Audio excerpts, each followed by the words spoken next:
Artemis 2 mission is a test mission of the Orion space capsule. Artemis 2 will be the first time we put humans on this rocket. We're going back to the moon because it's the next step in our journey to Mars. We were always going to the moon. Pushing ourselves to explore is just core to who we are. That's a part of being a human. And liftoff. We shall return. Continuing to test out every bit of Orion. Coming back to Earth, 7 miles a second. When humanity sets big goals, we can bring together genius from around the world. You have the best people on planet Earth putting this vehicle together.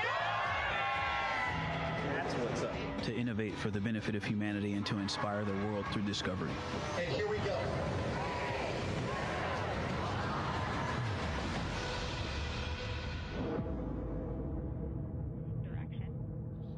1972, 2:25 p.m. Eastern Standard Time.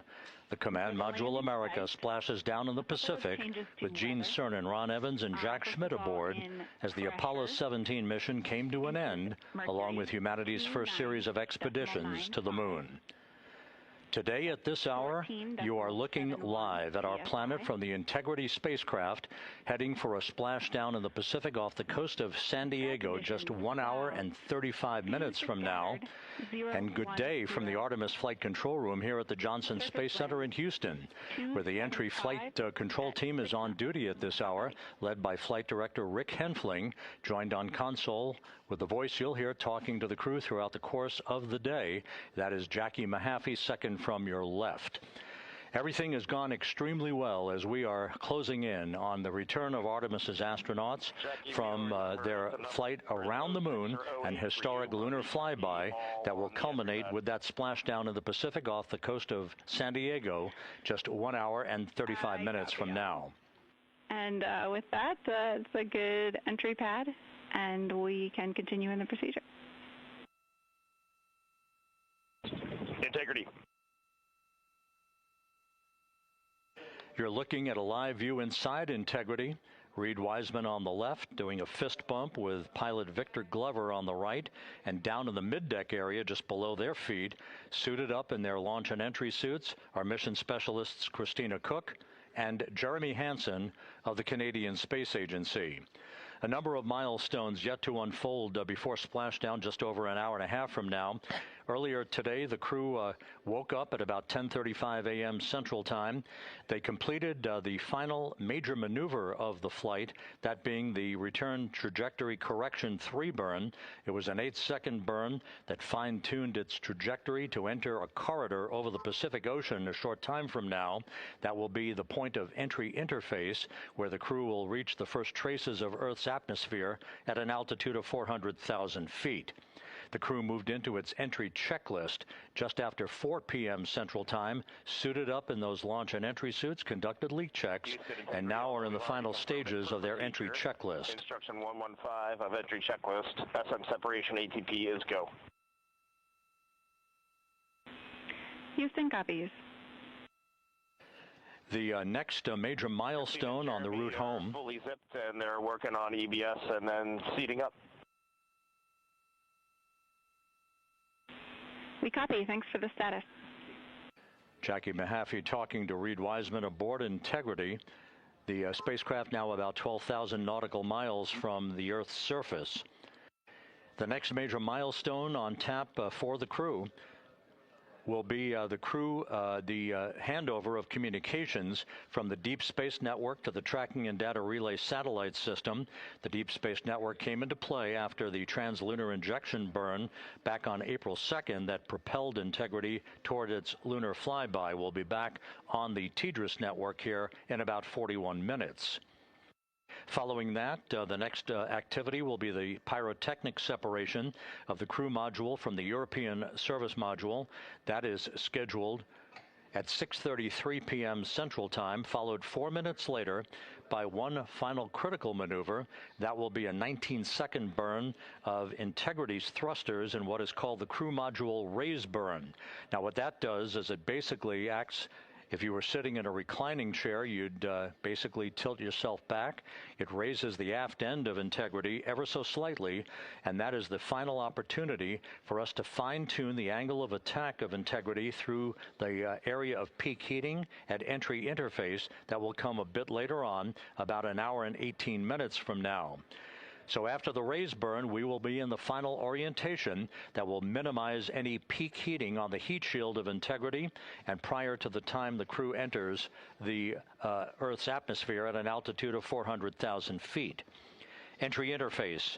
This is the critical time where the crew will reach the first traces of Earth's atmosphere at an altitude of 400,000 feet, traveling 34,882 feet per second.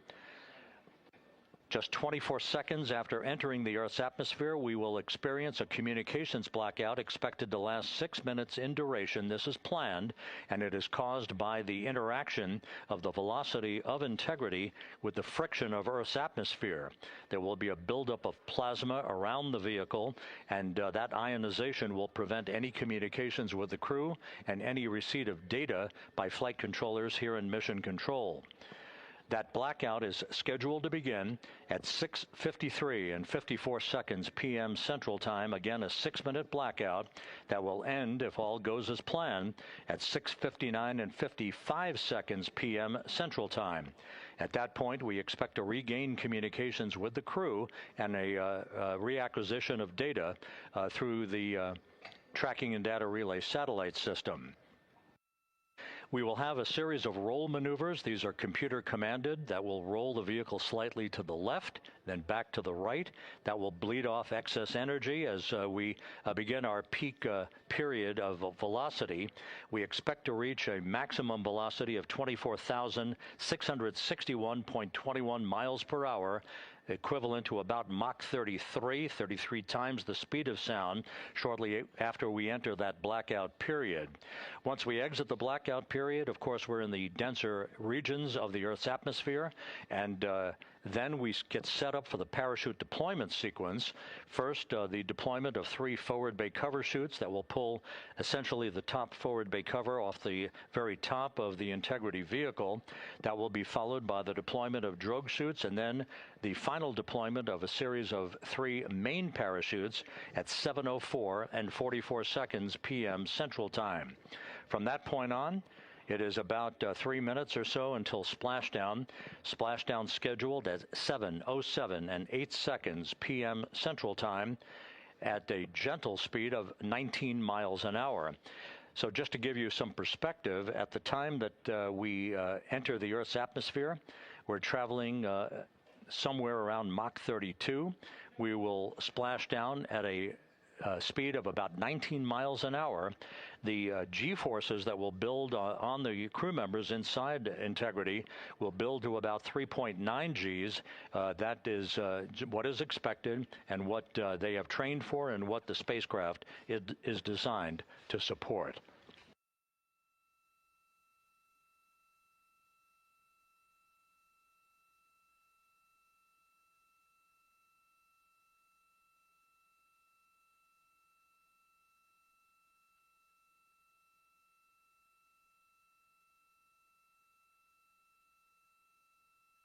The latest weather forecast out in the recovery zone off the coast of San Diego is a go forecast from our meteorologists here at the Spaceflight Meteorology Group at the Johnson Space Center. And standing by on the deck of the USS John Murtha is my colleague from the Kennedy Space Center, Megan Cruz. Megan?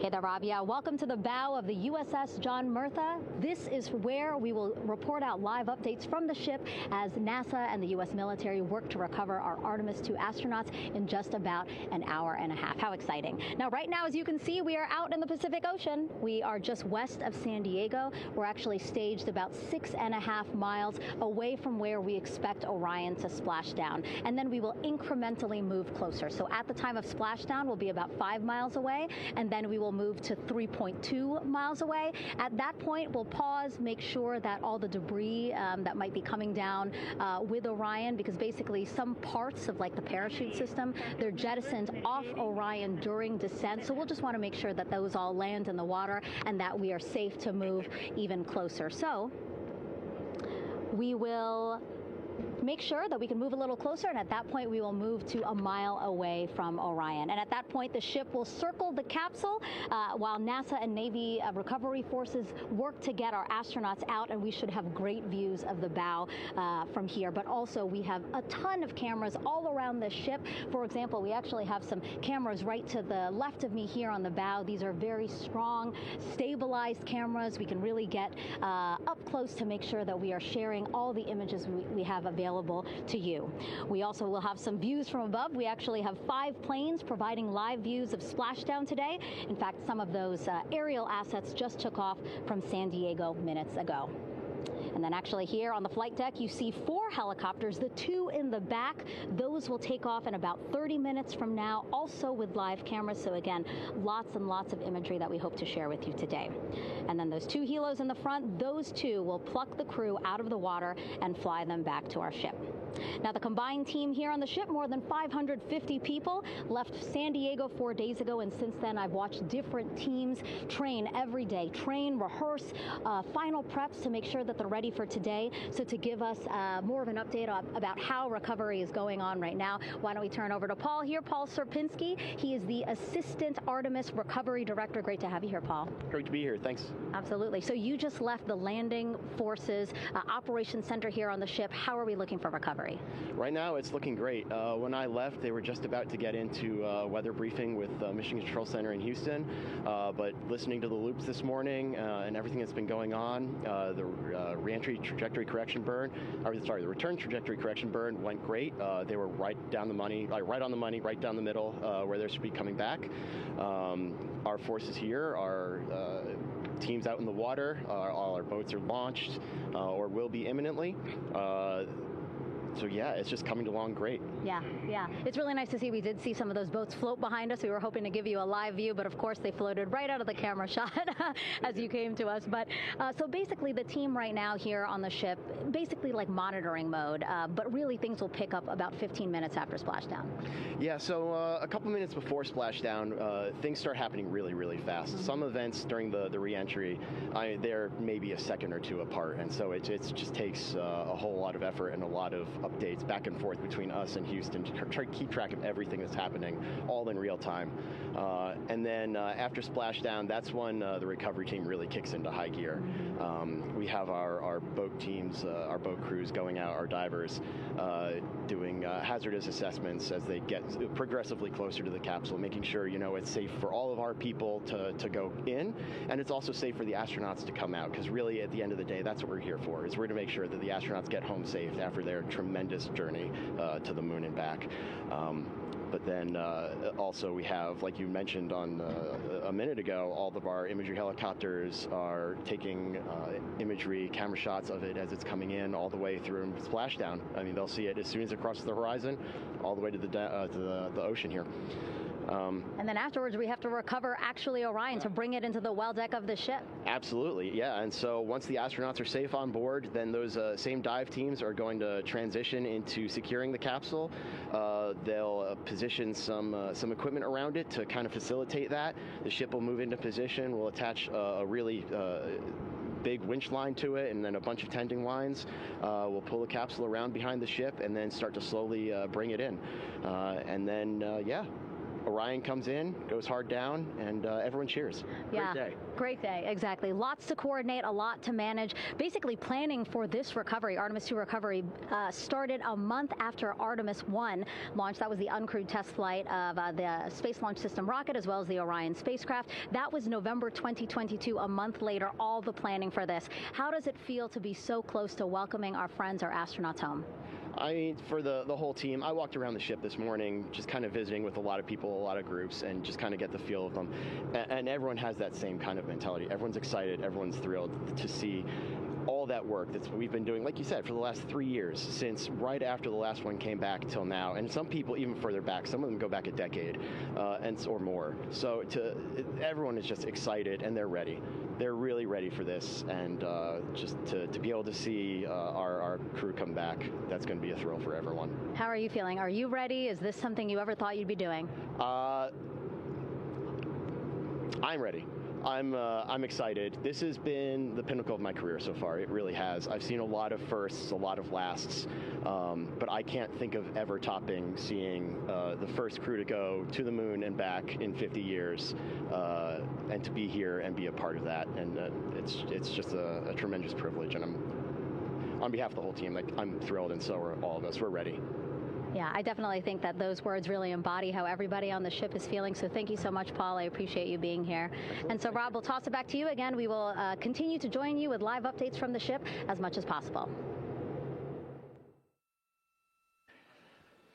Thank you, Megan. Back here at the Johnson Space Center, the entry team of flight controllers looking over the shoulders of Reed Wiseman and Victor Glover there on the flight deck of Integrity, and again just below their feet in the mid-deck area, if you will, Christina Cook and Jeremy Hansen of the Canadian Space Agency.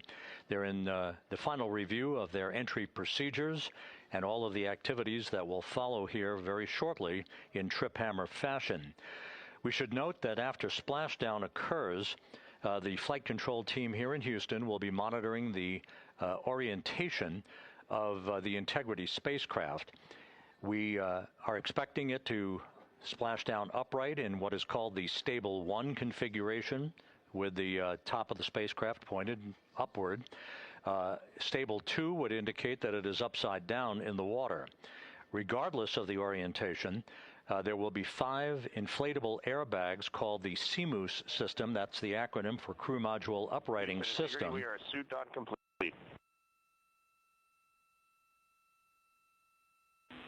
Houston copies. Reed Wiseman acknowledging that the final steps in suit donning are now complete for the crew. Leak checks have been completed earlier. The CMOOS system, those 5 inflatable airbags, will be inflated with helium. Those airbags will ensure that the vehicle remains upright. While that activity is going on, the flight control team here will be checking the systems on Integrity, also making sure that there's no leakage of toxic gas from the spacecraft. It should take about 15 minutes from splashdown to the power down of all of the systems on Integrity. And at that point, assuming everything is in a nominal fashion, then the green light will be given for the Navy recovery teams to begin to make their way closer to Integrity to begin the erection of a large inflatable life raft called a front porch that will be buttressed up alongside the hatchway to the spacecraft. That life raft will be used to bring the crew members out of this vehicle once the hatch is open, one by one. They'll get their land legs back after 9 days of weightlessness before they're put in harnesses to be hoisted one by one in sequential fashion, in an alternating fashion, to the 2 hovering Navy helicopters overhead. Houston Integrity for a status. Go ahead. Seats 3 and 4 are connecting umbilicals. We're going to be stepping into leak check soon. 1 and 2 will be seated. 3 and 4 will be free float, and we'll configure EPROC accordingly. Houston copies all. Reed Wiseman talking about the current procedures with the suiting of the crew members and subsequent leak checks, a final leak check for all 4 crew members. Everything is actually running a few minutes ahead of schedule. So once the life raft is inflated next to the Integrity spacecraft and the recovery teams have arrived alongside of the vehicle, the hatch will be open and the crew members will be brought outside into that front porch, as it is called, one by one. They then will be hoisted into the hovering helos overhead And those helos then will turn around once the 4 crew members are on board, 2 for each helicopter, and will head back to the ship. That should be about a 10 to 15-minute transit. Once the helicopters land on the deck of the USS John Murtha, the crew members will be exiting those helicopters and brought into medical bay on the deck on the ship itself for comprehensive medical exams. They will spend a period of time yet to be determined on board the USS John Murtha before they are flown by helicopter to the shore in San Diego, to the San Diego Naval Air Station, and ultimately will board a NASA jet for the flight back to the Johnson Space Center here in Houston. Just to recap some of the key times that are coming up. We are expecting the separation of the crew module from the service module just 43 minutes from now. That is expected to occur at 6:33 p.m. Central Time, 7:33 p.m. Eastern Time. That will be followed just 4 minutes later by the crew module raise burn, the use of Integrity's thrusters one final time in a 19-second burn to slightly tilt the vehicle up into the correct orientation or angle of attack to ensure that it enters the Earth's atmosphere at the right angle, if you will. That will help deflect the buildup of heat against Integrity's heat shield. This was a deliberate move, a change in the procedures from the Artemis 1 mission that resulted in unexpected char loss on the Avcode heat shield that had not been intended based on the entry trajectory for the Artemis 1 mission. What we're doing is we deliberately changed the trajectory of the entry from a skip entry that was about a 3,000-mile transit across the Pacific Ocean. We are expecting now from entry interface to the point of splashdown to have a range of just 1,701 nautical miles, and that in of itself will reduce the exposure time of heating on the heat shield of the spacecraft. Once the raise burn is complete, then the stage is set for entry interface at 6:53 and 31 seconds p.m. Central Time. That means that Integrity will be entering the Earth's atmosphere at an altitude of 400,000 feet, traveling at about 34,882 feet per second, heading for its splashdown site off the coast of San Diego, as you just heard from Megan Cruz on the deck of the USS John Murtha.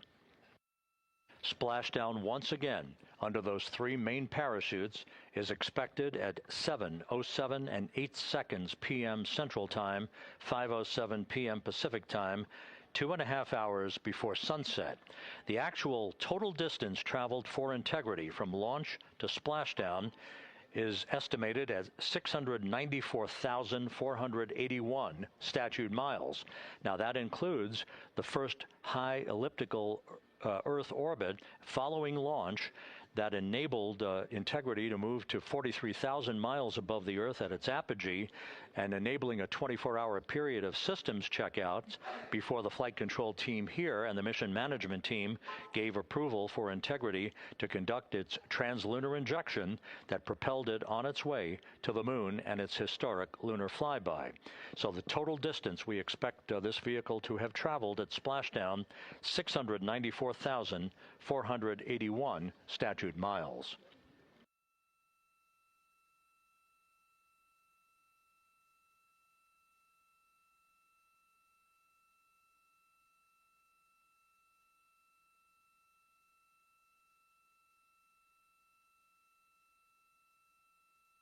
With everything proceeding on track and on time aboard Integrity, the vehicle system's in excellent shape as the Earth grows larger in the field of view.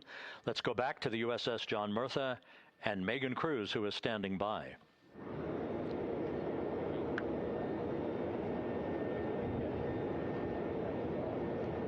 Hey, yeah, Rob, welcome back. Again, we are out in the Pacific Ocean, staged just about 6.5 miles from where we expect Orion to splash down now in just over an hour. How exciting. And the weather awesome conditions here. I know you see some wind blowing around my hair, but really nothing to speak of when it comes to having to recover our astronauts, as well as no waves here, really. So yeah, we're expecting a really great day. Also, hopefully, some really great views. You can see behind me that some of the clouds are starting to break up, so that's really exciting. And now, of course, this ship has a lot of people ready and excited to welcome our crew back home, including Dr. Rick Schuring here. He is a NASA flight surgeon. Great to have you here, Rick. You too, Megan. It is a blessing to be out here this day with our teams.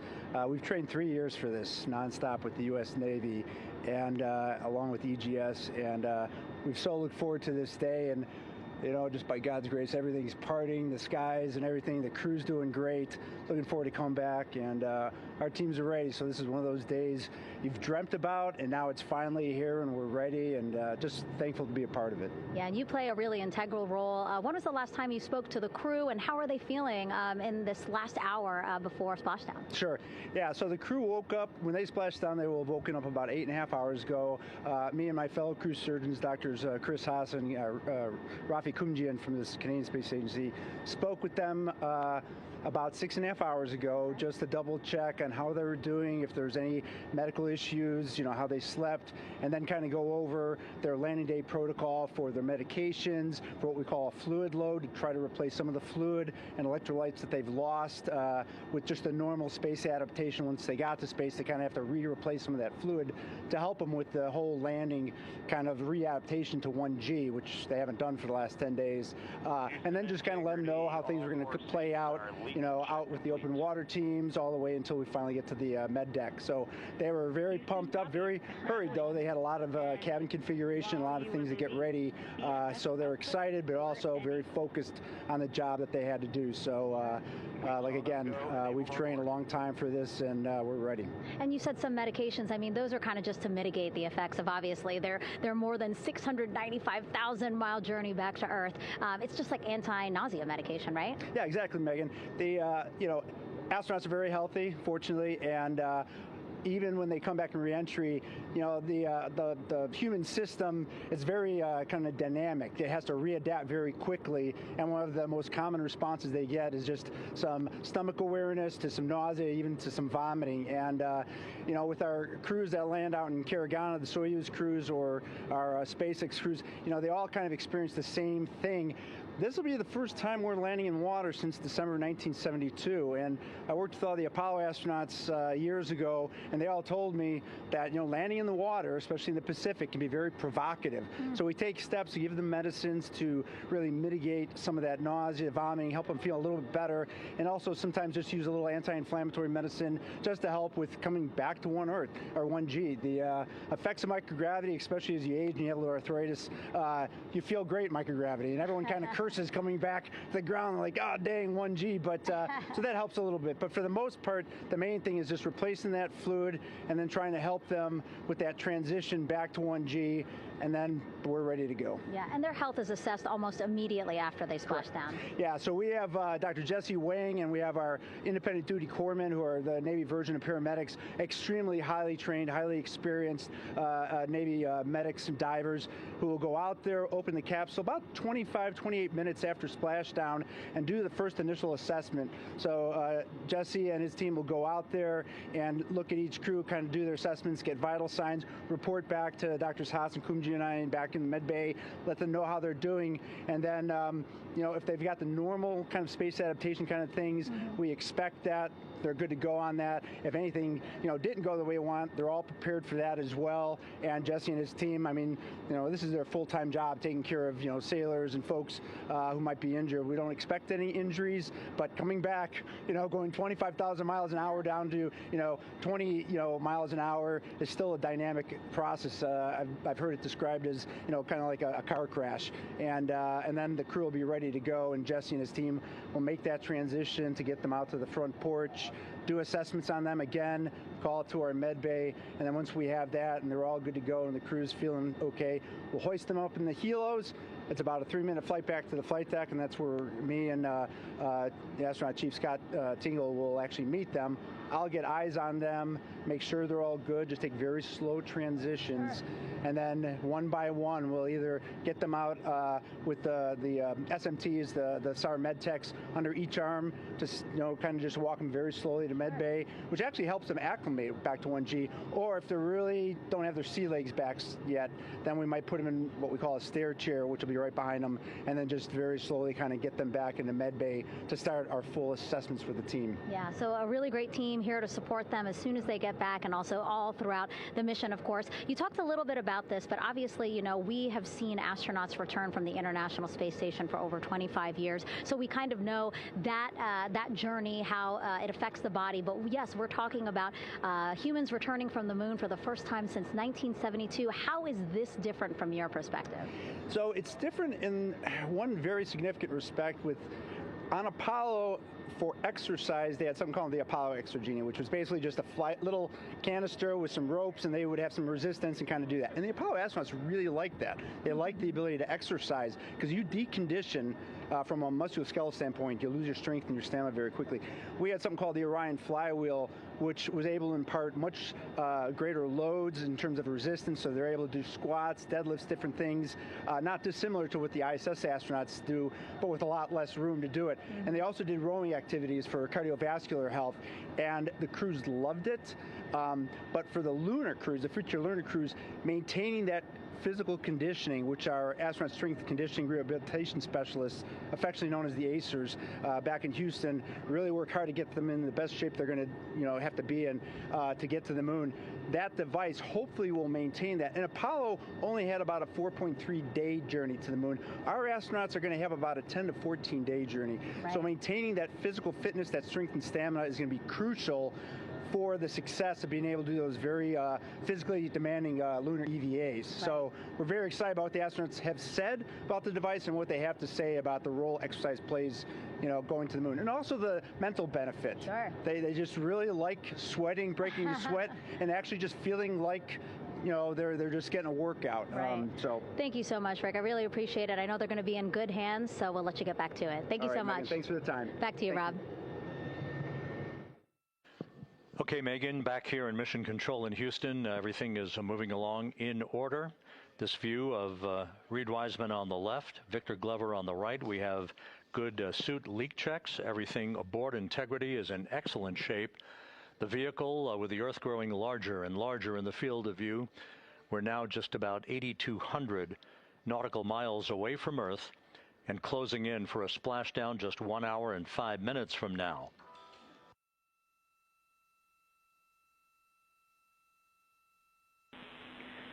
Integrity, just under a minute till your GPS maneuver initiates, and both GPS units look eager to acquire. Outstanding. Seats 3 and 4 are working on seat strap in now. Houston copies. Once again, as we start to close in on some of the major milestones, the first one coming up in just 31 minutes. And Integrity, just confirming the LCG gas trap was able to be closed out. Affirmative. Copy. Crew module, service module separation scheduled just 31 minutes from now. The key point of interest, of course, will be the performance of Integrity's heat shield during its high-speed entry back into Earth and the peak heating that is expected around the spacecraft of some 4,000 to 5,000 degrees Fahrenheit. On Artemis 1, as I think most folks know by now, we flew a trajectory known as a skip entry, in which we performed an initial dip into the atmosphere to bleed off some energy. Then we skipped out of the atmosphere and dipped back into the atmosphere before splashing down in the Pacific. But after the mission was over with, we noticed unexpected liberation of some of the charring effects on the heat shield known as AVCOAT. Before the flight, we had an opportunity to sit down and talk with Entry Flight Director Rick Henfling to get a perspective on what this all means and how the mission was redesigned to try to protect Integrity's heat shield to a higher extent. Let's take a look at that interview. Returning from the moon is a lot different than deorbiting from low Earth orbit. When we return from the moon, we expect to achieve velocities upwards of 36,000 feet per second. And in order to slow down to a nice, graceful splashdown in the Pacific Ocean, the flight crew is going to experience between 3 and 4 times the force of Earth's gravity. On Artemis 1, pressure buildup inside the char layer of the heat shield resulted in the char losses we saw. NASA established a Tiger team whose job was to investigate the cause of the problem and then make recommendations on how to fly the Artemis 2 mission safely and successfully. And so for Artemis 2, we are going to fly a profile that ensures the spacecraft will not see that same type of pressure profile. And so the char losses seen on Artemis 2 will not be like the ones that we saw on Artemis 1. Rick Henfling indicated that the orientation of the spacecraft and the shortening of the distance of transit to the splashdown zone from the point of entry interface when we reach the top of the Earth's atmosphere, which will be coming up at 6:53 and 30 seconds p.m. Central Time, should do the trick in minimizing the deleterious forces against that heat shield that were noticed on the Artemis 1 mission. We think we see a beautiful sunrise over the west coast of Australia.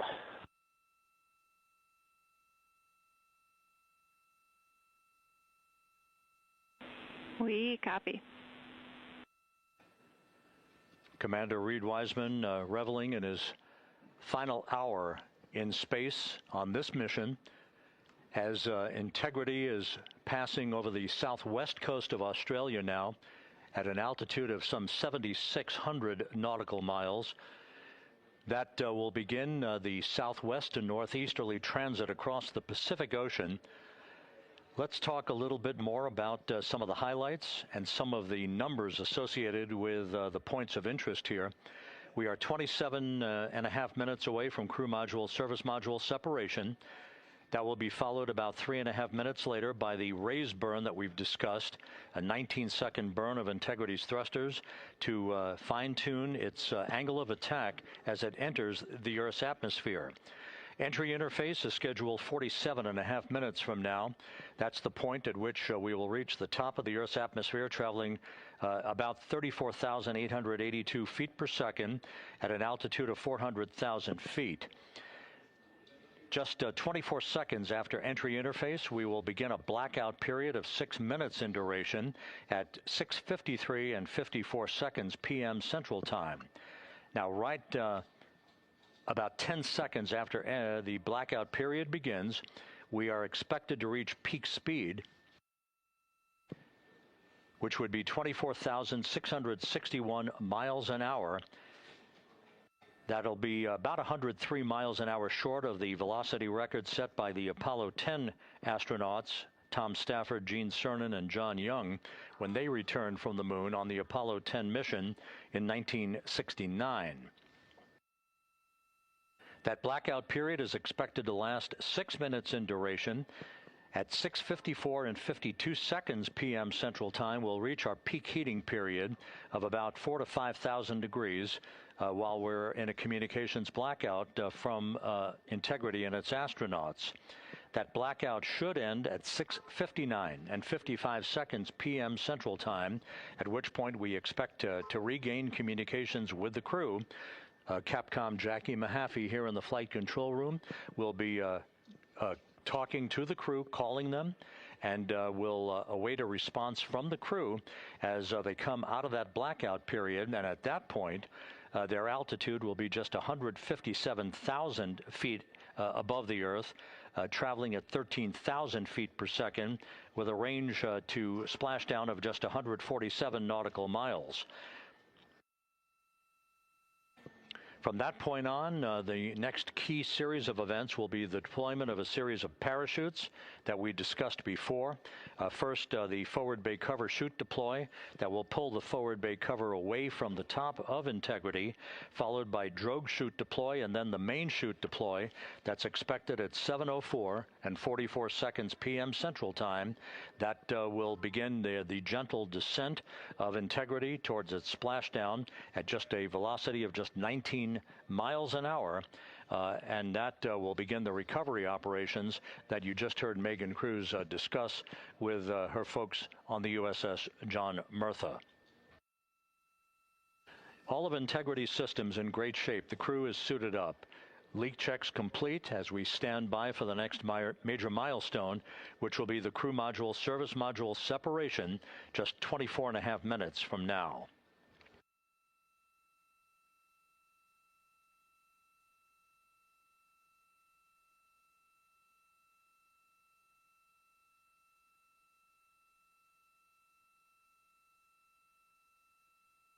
All of the activities from the start of entry interface to the point of splashdown will be quite rapid fire, just 13.5 minutes from the point at which we begin descent into the Earth's atmosphere till splashdown. And just to show you, as Rick Shearing, the flight surgeon, alluded to in his interview with Megan Cruz, all of this happens to decelerate the vehicle from traveling around Mach 33 to just 19 miles an hour at splashdown. All of that happening in just 13.5 minutes. But the vehicle and the parachutes are all designed to support all of that, so we'll be standing by to report all that to you in sequential fashion as these milestones are ticked off and as we hear from the crew during its entry back into the Earth's atmosphere and ultimately when they emerge from the blackout period, and at that point we'll be just minutes away from splashdown.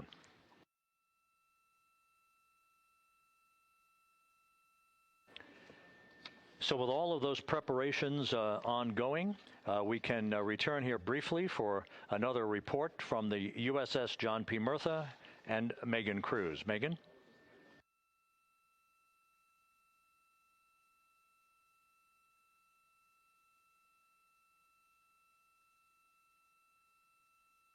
And we'll regain that communication with the USS John P. Murtha just momentarily. In the meantime, everything is on track aboard Integrity, the flight control team here in Houston, led by Entry Flight Director Rick Henfling. The voice you will hear talking to the crew is that of Jackie Mahaffey. She will be reporting everything to the crew and receiving their reports as they enter the Earth's atmosphere for their 13.5-minute plunge back into the atmosphere for splashdown off the coast of San Diego. Now we have the ship back with us and Megan Cruz aboard the USS John P. Murtha. Megan? 11 balloon, right?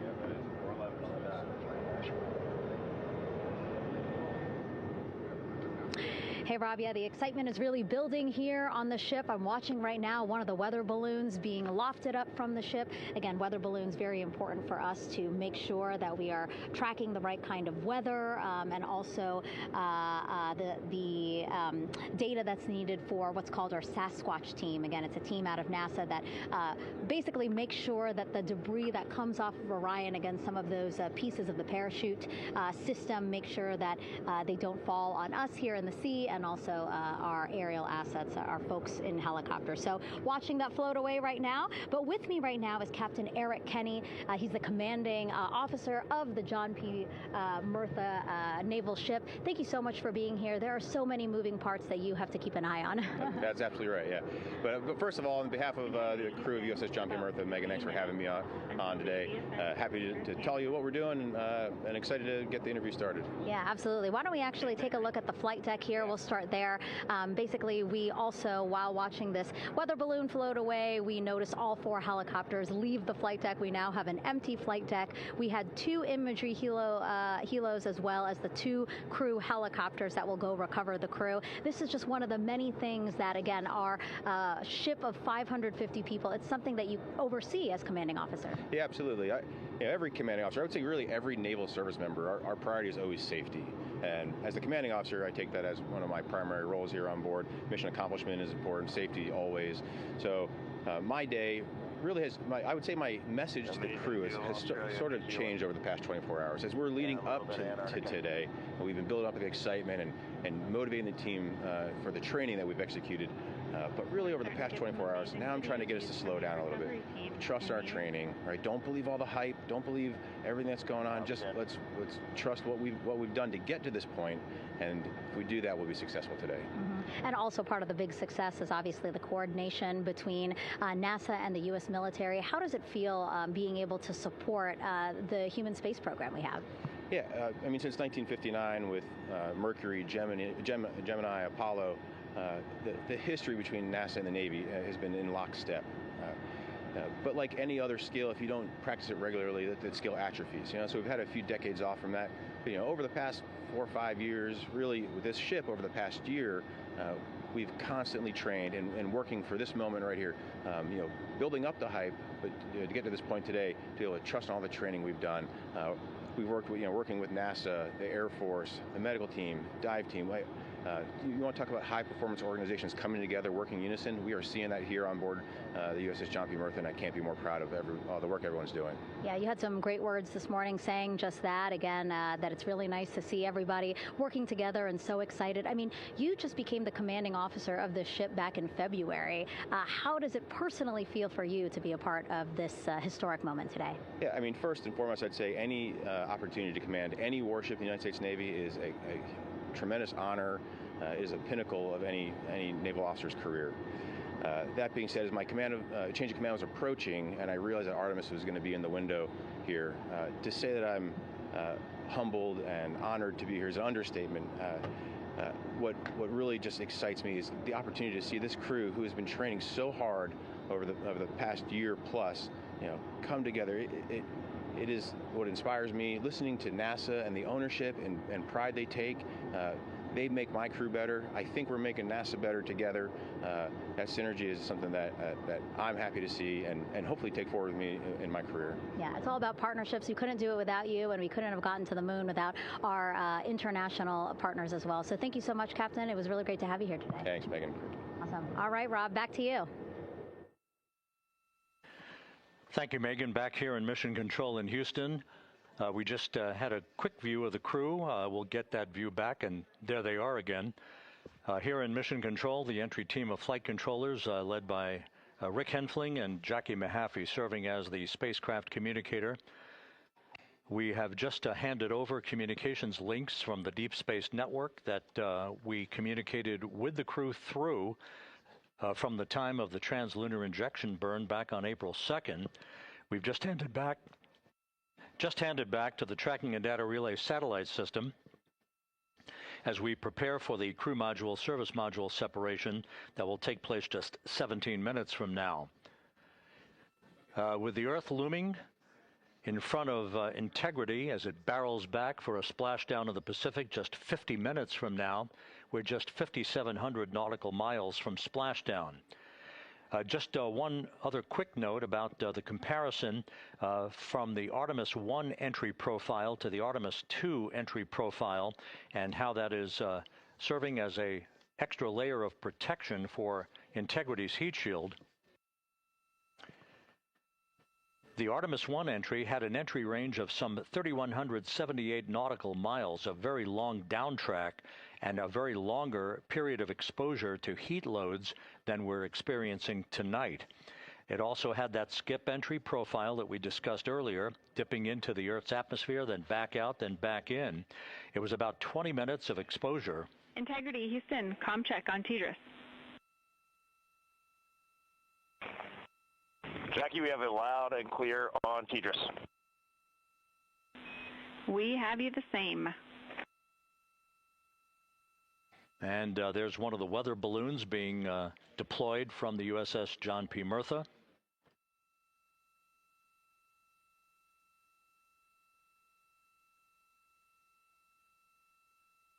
So the Artemis 1 entry had the vehicle. Any update on GPS? We haven't seen it track in yet.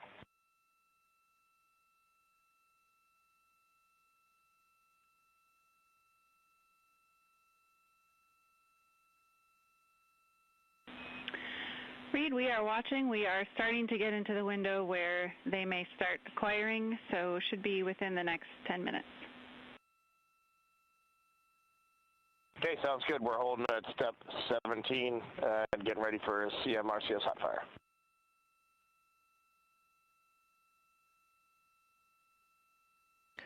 And that exchange indicating that we are expecting to acquire data from the GPS system on board. That'll be a navigational tool that will basically tell Integrity's computers that they're on track down the center line of the corridor for the entry interface that will lead them to their splashdown point.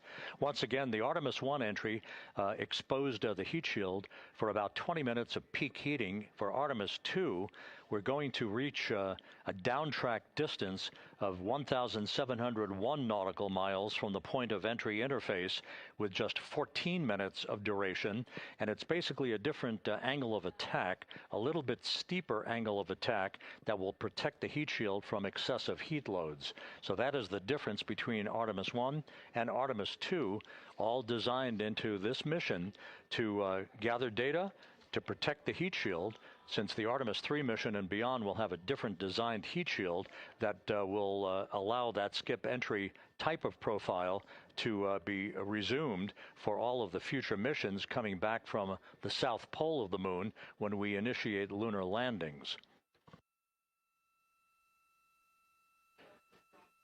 So we've handed over to the tracking and data relay satellite system. That's where we'll have communications for the rest of the flight. Just to give you some time hacks here, we're 13.5 minutes away from crew module, service module separation, and just 17 minutes away from the raise burn, that 19-second firing of the thrusters that will basically be the final fine-tuning of the angle of attack for Integrity as it enters the Earth's atmosphere.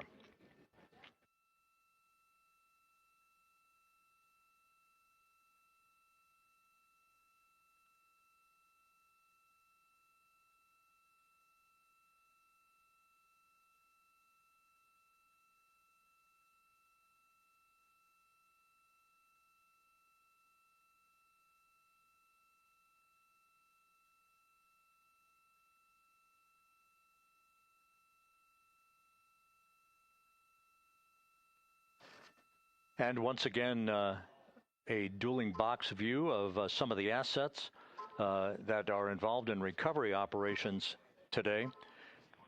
The Integrity, cabin configured, all crew suited and seated. Houston, copies. That confirmation from Reed Wiseman aboard Integrity, as you see the assets being deployed to the splashdown zone. At the time of splashdown, we expect the John P. Murtha to be about 5 miles away from Integrity, keeping a safe distance until we are sure that the vehicle is in the water and upright, and that it is in a good configuration system-wide for the recovery teams to begin to approach the vehicle to erect that inflatable raft. 2 minutes to CM-RCS warm-up hot fire. We're ready. That call from spacecraft communicator Jackie Mahaffey indicating that we're 2 minutes away from a quick burst of the reaction control system. Thrusters, that will be a hot fire test prior to the separation of the crew module from the service module. The European service module has performed flawlessly throughout this flight. Everything, all the burns that had been prescribed for that service module have been executed on time and without a problem. There is the European flight control room that has overseen the manufacturing, the design of the European service module. They deserve quite a bit of credit on this mission for not only propelling the Integrity and its astronauts toward the moon, but also conducting the fine-tuning of its trajectory to bring it to this point where we are dead spot on down the middle of the corridor trajectory-wise to bring Integrity down for its splashdown in the Pacific just 44 minutes from now.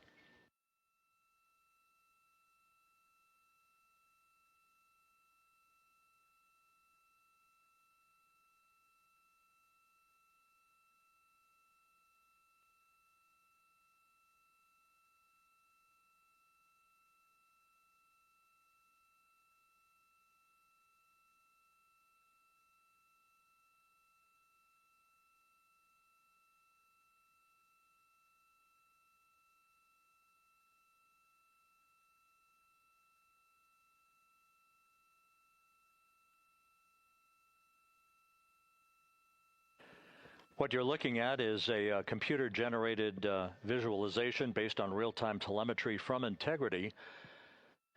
Currently traveling about 16,000 miles an hour.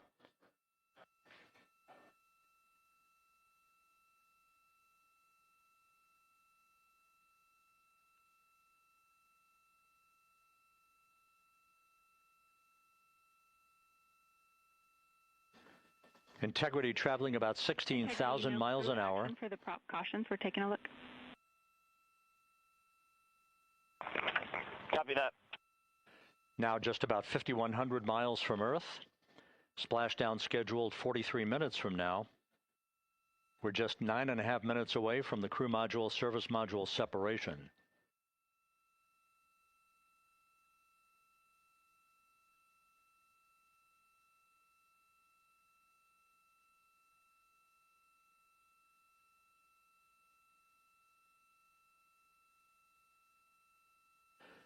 We are confirming. Integrity, we are assessing details, but so far looks like a good hot fire. Looks good on board, Jackie. Thank you. And Jackie Mahaffey took the words out of my mouth. I was just about to say that we had a good hot fire test of the thrusters in advance of the crew module service module separation that's coming up just 8.5 minutes from now. This will begin the period in which we will have rapid-fire succession of critical activities on board that will lead to entry interface just 28 minutes from now, where the vehicle will enter the Earth's atmosphere at an altitude of 400,000 feet. The time of entry interface, 6:53 and 30 seconds p.m. Central Time.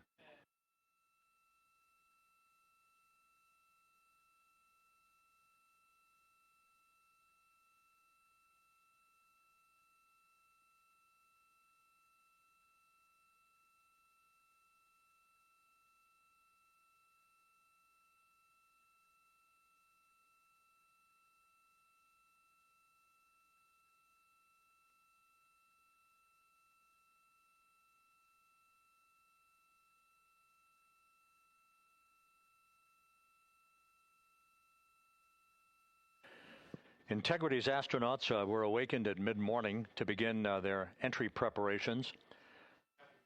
And propulsion officer now reports a good hot fire test in preparation for the crew module service module separation.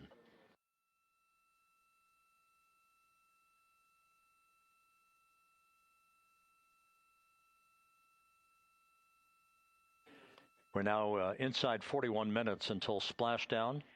Integrity Houston, we have confirmed a good CMRCS hot fire, and although we are not seeing GPS acquired yet, you can skip the troubleshooting steps in 157 for now. Integrity copies.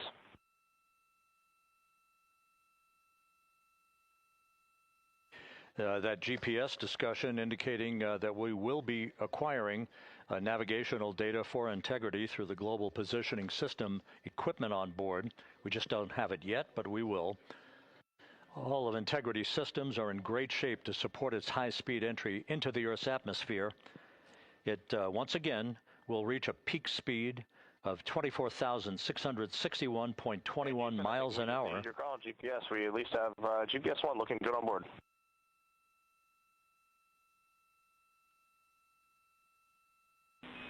We are confirming.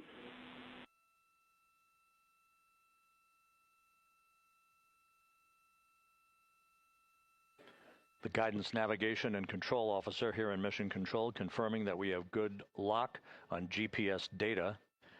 We are on a communications link now through the tracking and data relay satellite system. Now, following splashdown, we're going to lose that link and go to what's called a VLDR, a very low data rate communications link, so that we can talk to the crew inside Integrity as they are on the water. Integrity, confirm we do see good GPS. We do too, especially GPS 1 is accepting in nav channels 1 and 3. That GPS data is basically telling Integrity's onboard computers its position relative to the Earth, but its trajectory And its orientation, according to flight dynamics and the guidance, navigation, and control officer, is spot on. We have now armed the pyros for the crew module, service module separation coming up less than 5 minutes from now.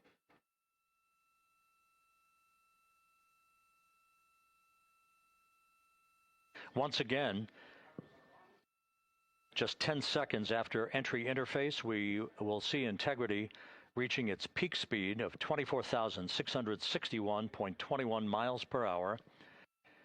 That will be just seconds before we begin a 6-minute blackout period. Integrity, Houston.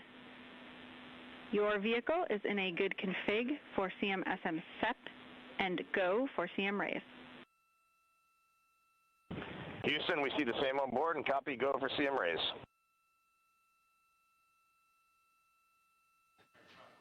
That CM raise referred to as the slight firing of 19 seconds by Integrity's thrusters with a change in velocity of 9.9 feet per second, a slight nudge of the aft end of the vehicle so that it's tilted a bit upward, providing the final angle of attack as the vehicle enters the Earth's atmosphere. This being the mitigating factor that will reduce heat loads on the heat shield as we reach a point downrange from the start of entry interface, some 1,701 nautical miles to the splashdown site.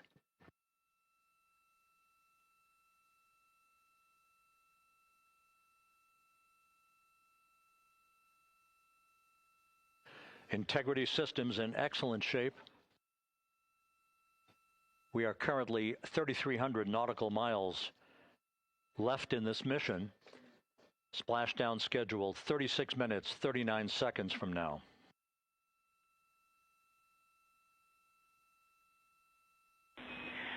Integrity, Houston. For the 2 enabled prop cautions, what happened is while the thrusters were firing, multiple pressure sensors on each of the strings diverged a bit from each other. Those limits look to be set pretty tight. We think it could happen again when the thrusters fire in the future, so we are going to suppress those messages. We concur with suppress, not inhibit. Thank you. That exchange between Jackie Mahaffey, our Capcom for tonight, and Reed Wiseman aboard Integrity, indicating basically to ignore sensor data. All of Integrity systems are in good shape.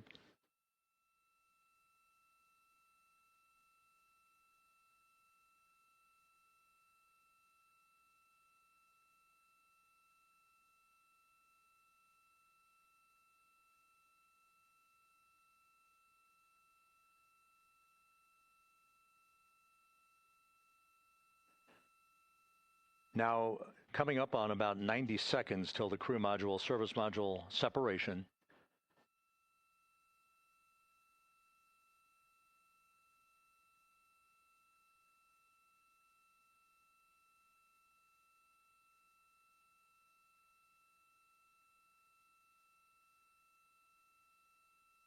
All quiet here in Mission Control as we enter the most critical phase of the completion of this flight.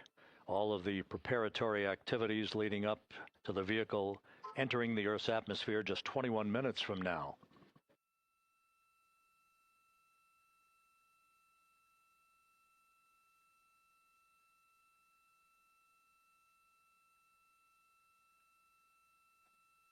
Coming up on 1 minute. Mark 1 minute till crew module, service module separation.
And we have confirmation of crew module, service module separation, and a great view, albeit momentarily.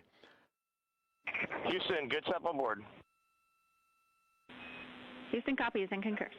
The European service module now separated from Integrity, a job well done. Integrity, no action for the 4 CDH cautions. Those are SM related, not applicable.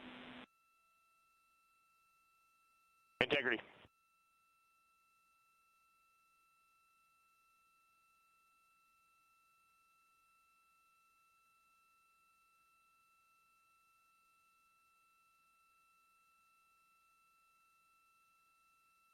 So, with Integrity now flying free on its own for the remaining 32 minutes of this mission, next up, the raise burn, a 19-second firing of Integrity's thrusters. Good GPS 2.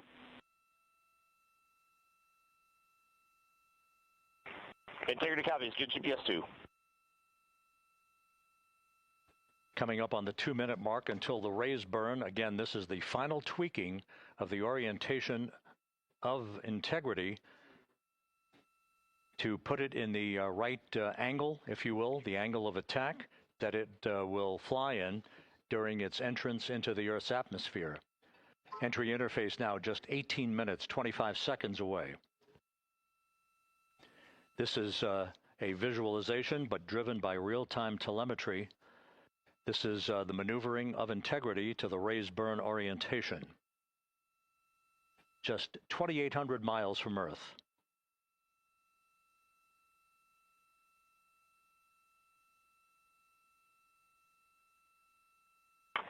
Houston, we got a great view of the European service module out the window with the sun hitting the side and the solar rays and the NASA worm right there. It's a beautiful looking machine. Roger.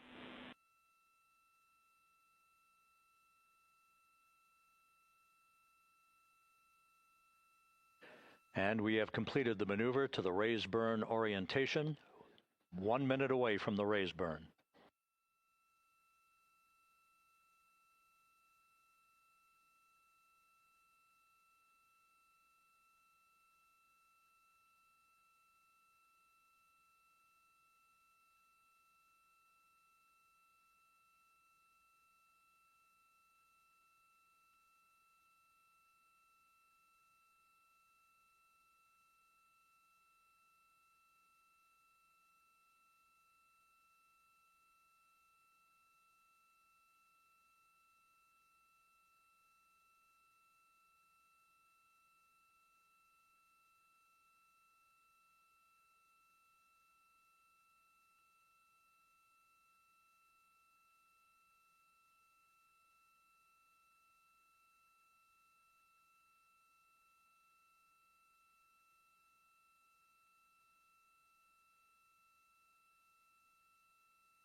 And the crew module raise burn is underway, a 19-second firing of the thrusters, and we have a completion of the burn.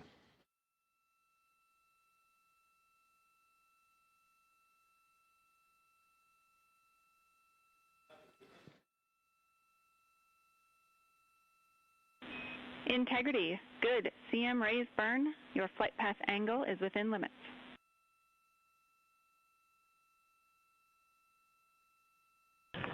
Integrity copies. Looks good on board, Jackie. So the final maneuver is now complete. Our trajectory for a splashdown in the Pacific 29 minutes from now is set and will not be amended any further. And we have the right angle of attack to mitigate any excessive heat loads on the vehicle during entry interface. Integrity, Houston, a heads up about comm coverage. When you perform the 180 roll, for the first minute or so in that attitude, we expect about a minute LOS. We copy.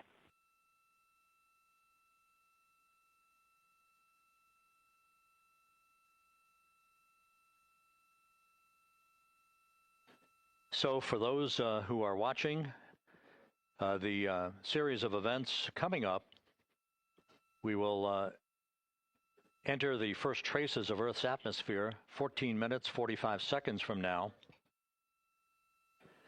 6:53 and 30 seconds is what is pegged for entry interface at an altitude of 400,000 feet, traveling at approximately 34,800 feet per second, range to touchdown or splashdown 1,701 nautical miles.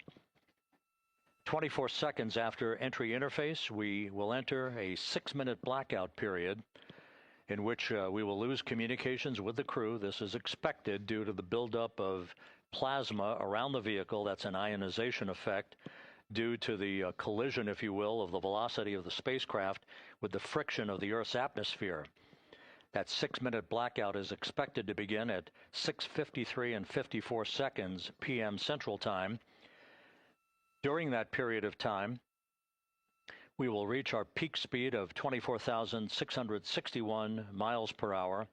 That comes just short, based on unofficial data from the flight dynamics officer right now, will come just short of the velocity record set by Apollo 10 of 24,791 miles per hour in 1969. We expect peak heating on the vehicle at 6:54 and 52 seconds p.m. Central Time, a minute and 22 seconds into entry interface. At that point, we will be just 204,000 feet above the Earth, traveling at 33,000 feet per second. The blackout period is expected to last 6 minutes. We expect that blackout period to end at 6:59 and 55 seconds p.m. Central Time. From the end of the blackout period until splashdown, it is just 7 minutes, at which point we'll start deploying the series of parachutes to slow integrity down to an ultimate splashdown velocity of just 19 miles an hour. We see the same, waiting for the 180 rolls.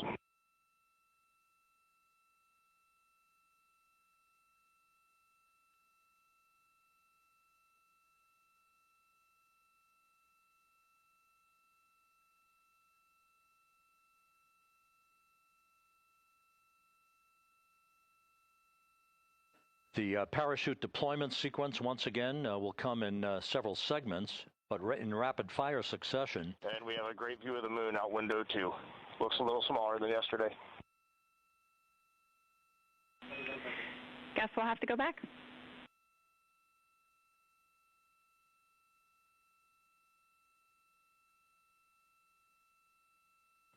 Reed Wiseman and Jackie Mahaffey exchanging discussion on a view of the moon that Integrity's astronauts are seeing in the final minutes of this mission that will be completed with splashdown just 25 minutes from now. 3 forward bay cover parachutes will be used to pull the forward bay cover off the top of the vehicle. Then 2 drogue parachutes will be deployed to slow and stabilize the crew module during its descent, followed by 3 pilot parachutes that will lift and deploy the main parachutes from the forward bay. The final sequence will have 3 main parachutes deployed. These will be 116 feet in diameter, each main parachute approximately 265 feet long when reefed. The parachutes will ultimately slow Integrity down from its peak speed of almost 33 times the speed of sound to a gentle 19 miles an hour as splashdown.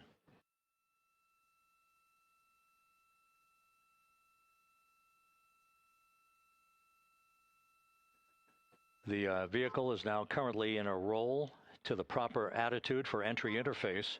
Our trajectory is right on according to flight dynamics.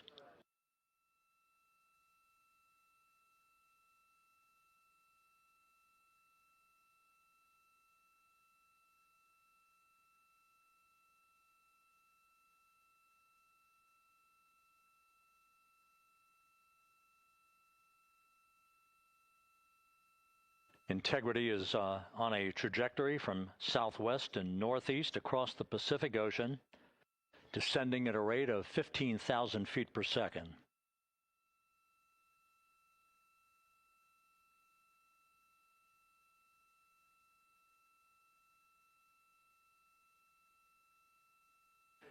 Range to touchdown 4,300 nautical miles, all the systems in excellent shape.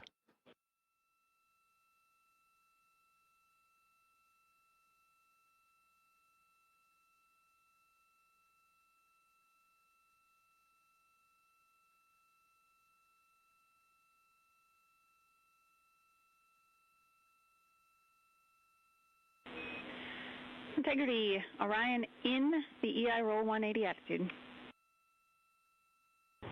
Looks good on board, Jackie.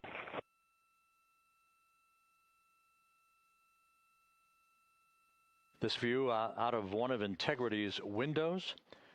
We had a call for 3 good baros. Those are barometric pressure sensors that feed altitude and rate of descent information to Integrity's computers that will trigger the parachute deployment sequence. We are less than 9 minutes away from entry interface, 22 minutes from splashdown.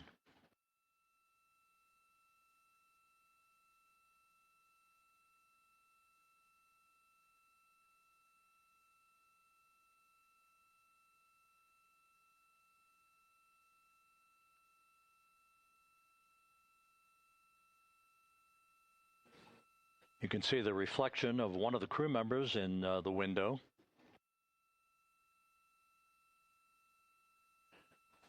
Out in the Pacific, the weather conditions remain go. Just a few clouds, some scattered clouds, winds at 10 knots, wave heights just about 4 feet. A gentle day in the Pacific for the homecoming of Integrity's astronauts.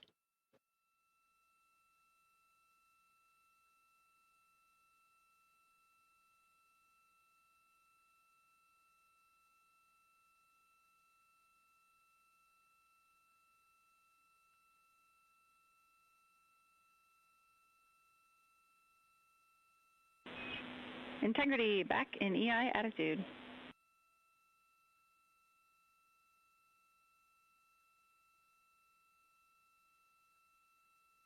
We see the same on board, Jackie.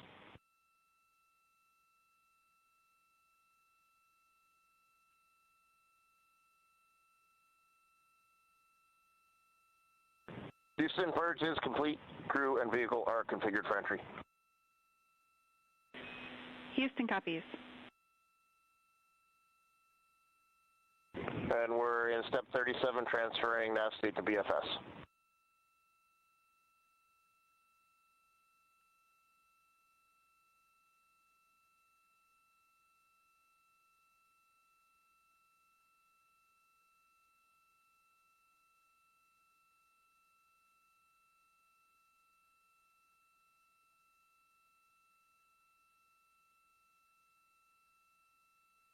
And Houston, in instruction 509, we are not below 0.2.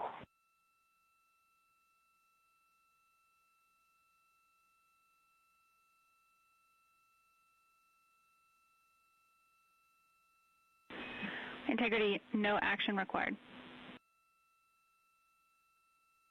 Integrity.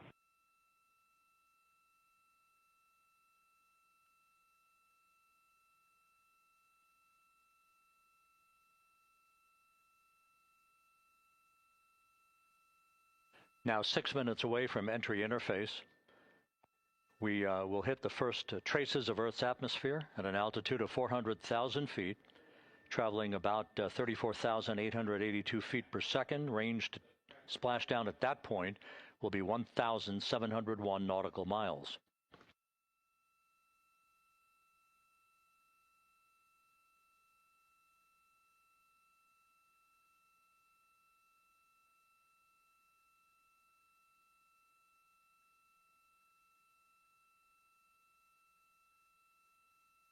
And once again, just a reminder, some 24 seconds after entry interface, we do expect to lose communications with the vehicle and the crew during a 6-minute blackout period when a plasma shield will build up around the spacecraft due to the ionization, due to heating effects.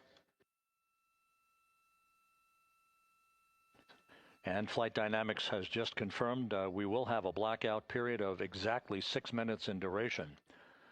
And once again, that's due to the fact that a plasma buildup around the vehicle will prevent communications and data, so we will not be able to talk to the crew members at that time, nor will we receive data here in the flight control room.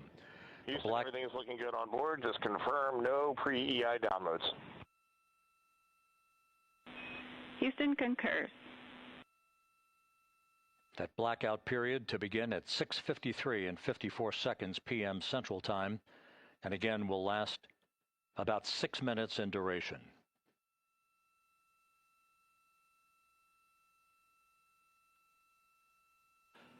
We're 4 minutes away from entry interface.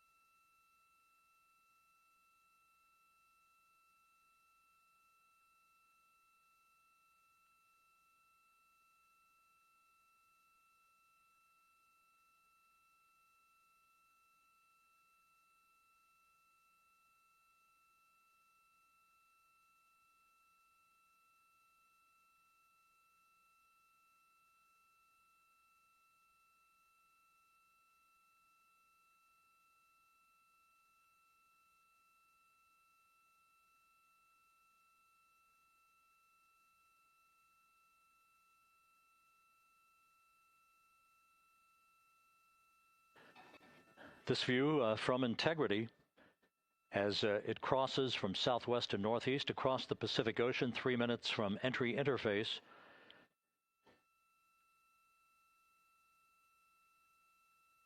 "16.5 minutes till splashdown."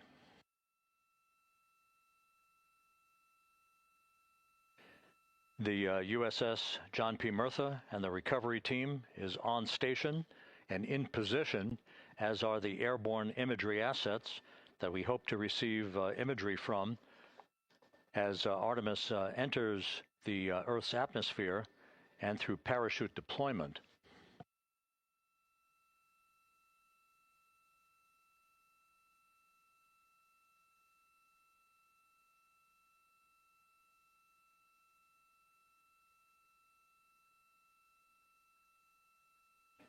All of Integrity's systems are in great shape. The crew is ready to complete its mission just 15.5 minutes from now. All of the activities today have gone off in perfect fashion. No issues with the vehicle, no issues with the crew. And the weather at the splashdown site is go.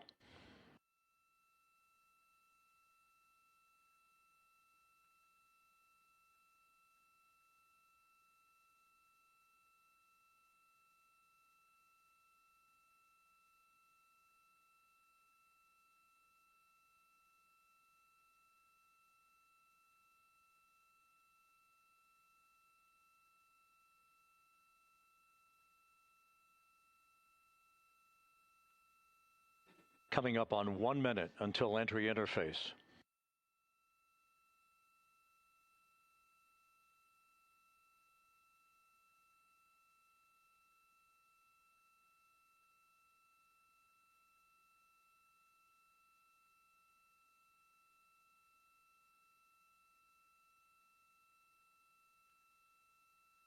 Mark 1 minute until entry interface.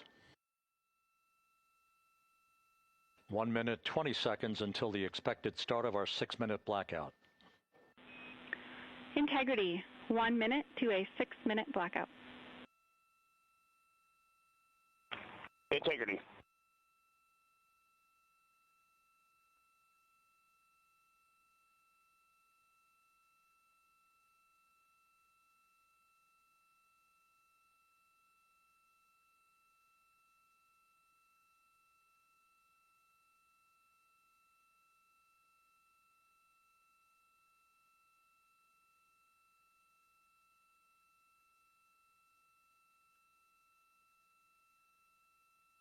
Ten seconds till entry interface.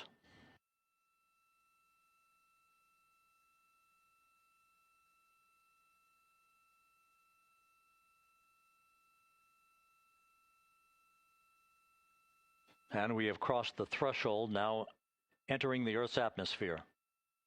We're at 400,000 feet, traveling 34,800 feet per second.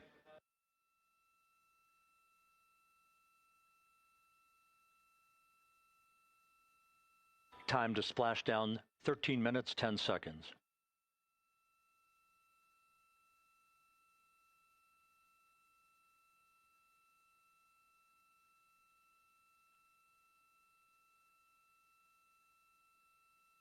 And as predicted, we've entered our communications blackout. This will be a 6-minute blackout period. No voice, no data from the crew.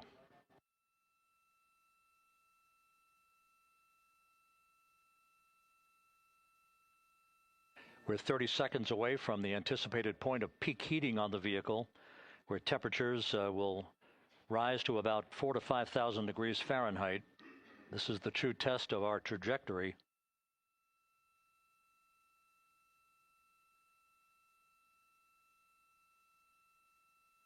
And from the G5 aircraft in the vicinity of the splashdown zone, this view of integrity.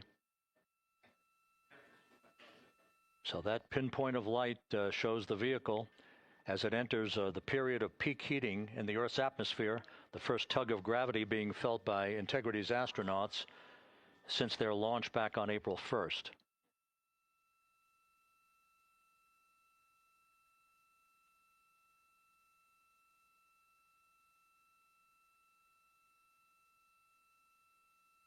Four and a half minutes until the end of the blackout period.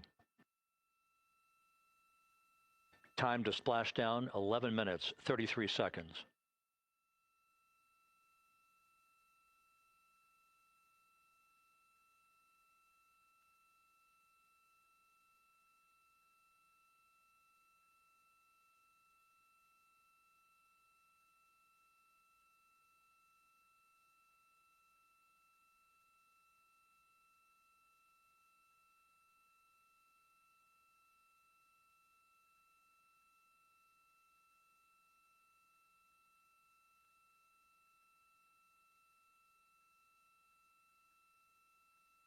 The landing and support officer reports that the P-3 has acquisition on Integrity.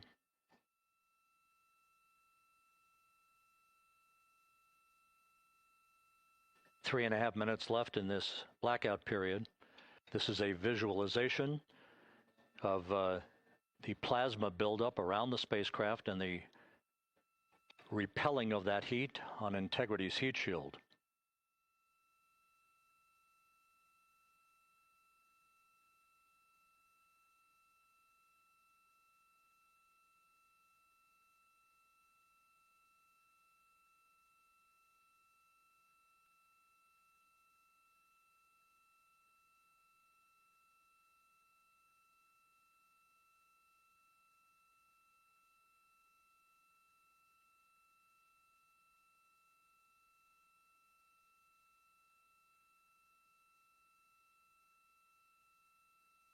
Flight Dynamics reports that airborne assets in the vicinity of the splashdown zone do have a visual on Integrity. Still 2 minutes and 40 seconds left in our blackout period. Time to splashdown, 9 minutes, 35 seconds.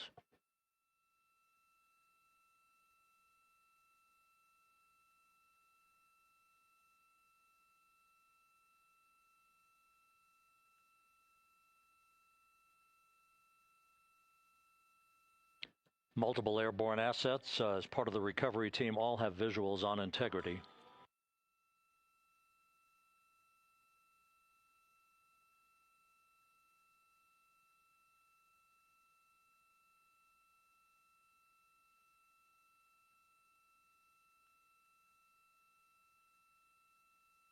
And the WB-57 flying in the splashdown zone also has a visual. And the Navy helos also have visuals.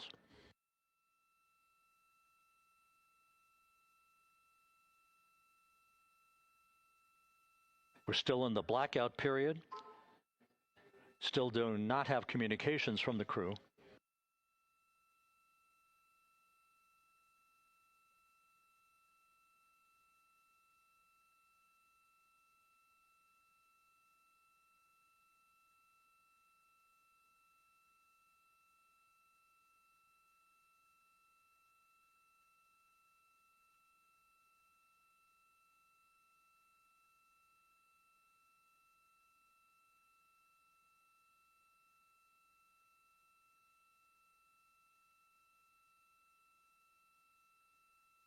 We're standing by for communications from the crew. We should be out of the blackout period less than a minute from now.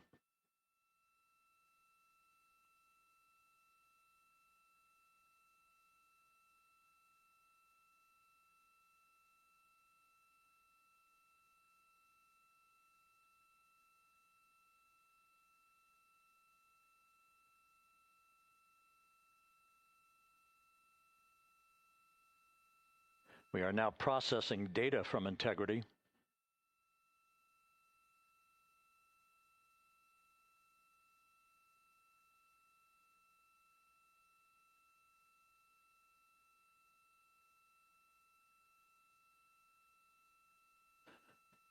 Landing and support officer reports the small boats are en route to the splashdown target zone.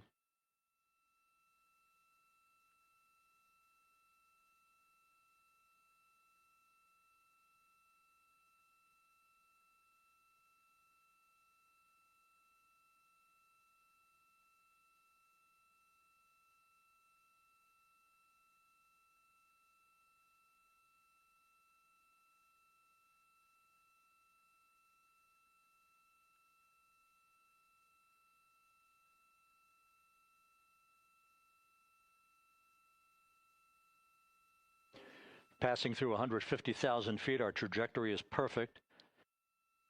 We're getting intermittent views of Integrity. Still waiting to establish voice communication.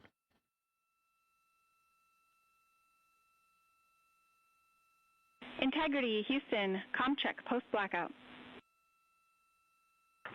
Houston, Integrity, we have you loud and clear. Your trajectory is nominal, and your recovery teams have visual. Guidance looks good. No action for the enabled internal camera controller fail. Big cheers from the viewing room here in Mission Control as voice communication reestablished with Commander Reed Wiseman. For America and a waiting world, Integrity is 5.5 minutes away from coming home.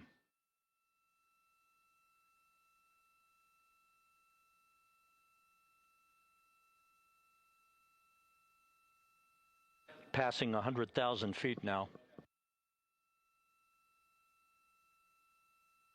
Range to splashdown 19 nautical miles.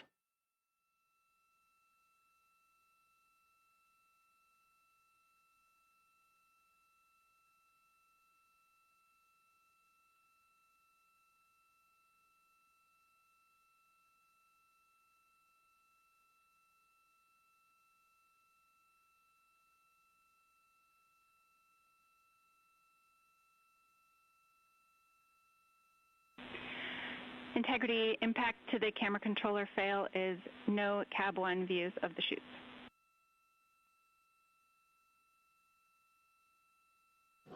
Integrity.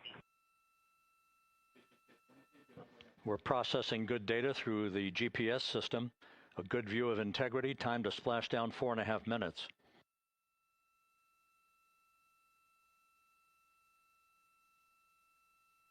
And a view of Integrity from the WB-57. We're at 50,000 feet.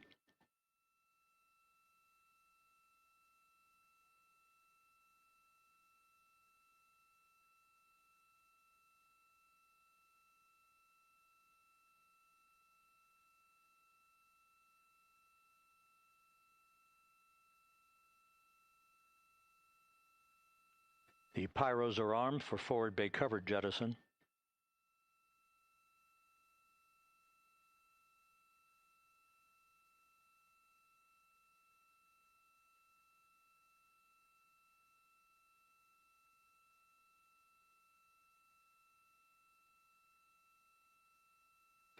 And there go the first series of parachutes. And we're on drogues. And Houston, we're visual 2 drogues out the window. 2 good drogue chutes. Next up. We copy, we see them. Next up, the deployment of pilot parachutes that will pull the main chutes out. Time to splash down 3 minutes and 10 seconds.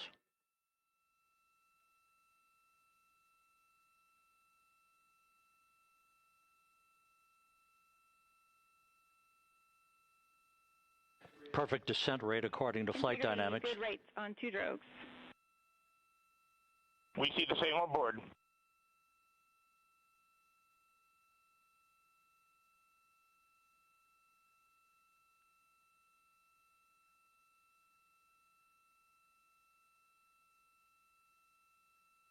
Passing through 10,000 feet, still on drogues.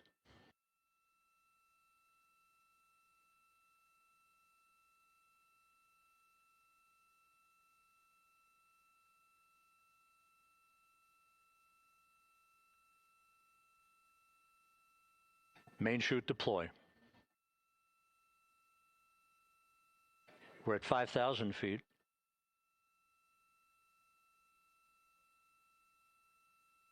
Search and recovery beacon has been activated on integrity. And we have 3 good main chutes. Good 3 main chutes, good reefing, good descent rate. Good rates, and we see 3 good-looking parachutes.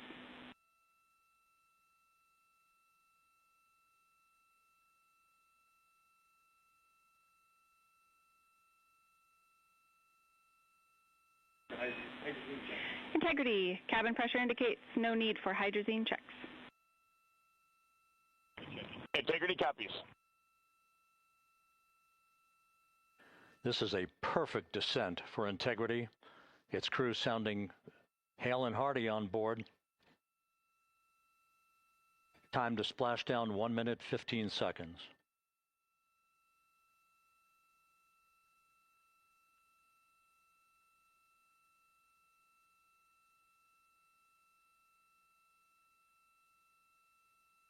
Integrity about to complete a journey spanning 694,481 miles from its launch from the Kennedy Space Center back on April 1st, and a trip around the moon.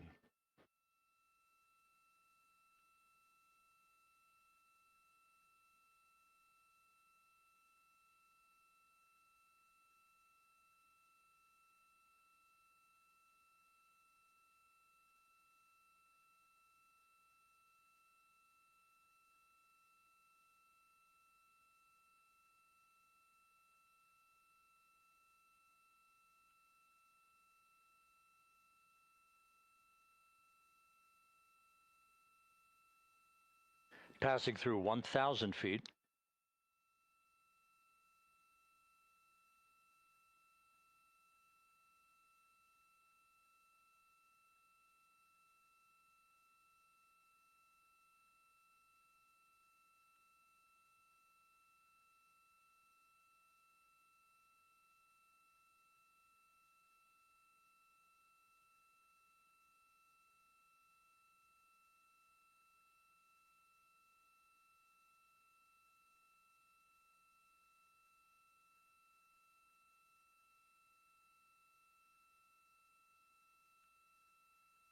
Houston Integrity, splashdown, sending post-landing command now.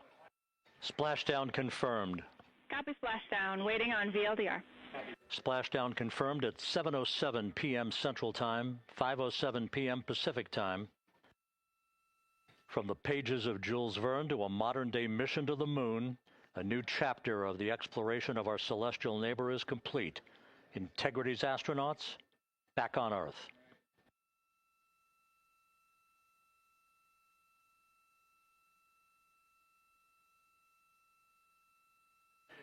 And the landing and support officer reports the vehicle is stable 1.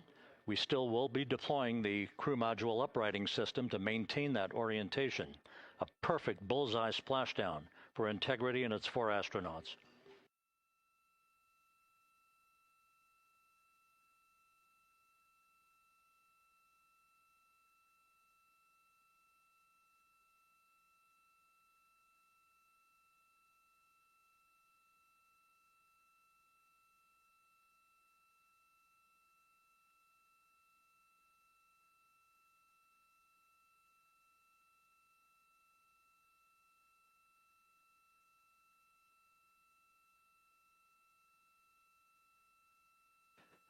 The unofficial splashdown time, 7:07 and 47 seconds p.m. Central Time. We'll get that refined for you. That would put the end of the mission at a mission elapsed time of 9 days, 1 hour, 31 minutes, 35 seconds.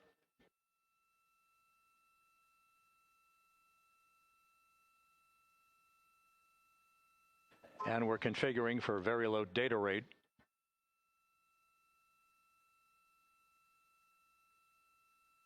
Once again, splashdown occurring in the Pacific, southwest of San Diego at 7:07 and 47 seconds p.m. Integrity Houston, comm check on VLDR.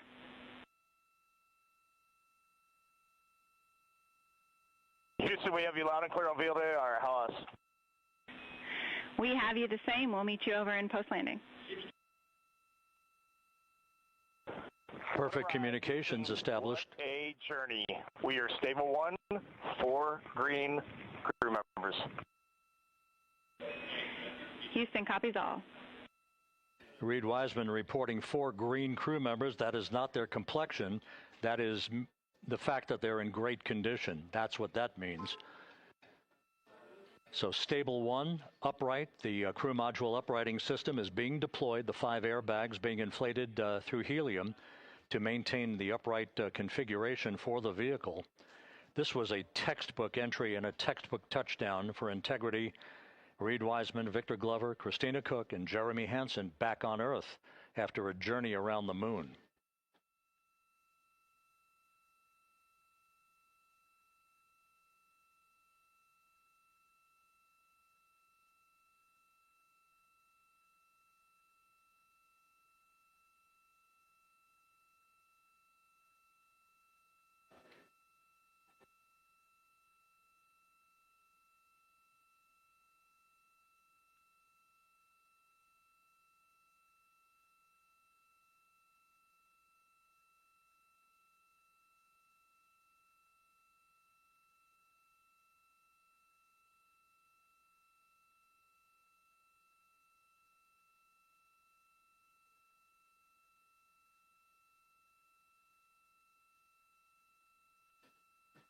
We continue to monitor the functioning of the CMOOS system. The airbags are being inflated to maintain a stable 1 or upright configuration. And there's a good view from one of the naval helicopters hovering overhead. Reed Wiseman reporting 4 green crew members, meaning they're all in excellent shape.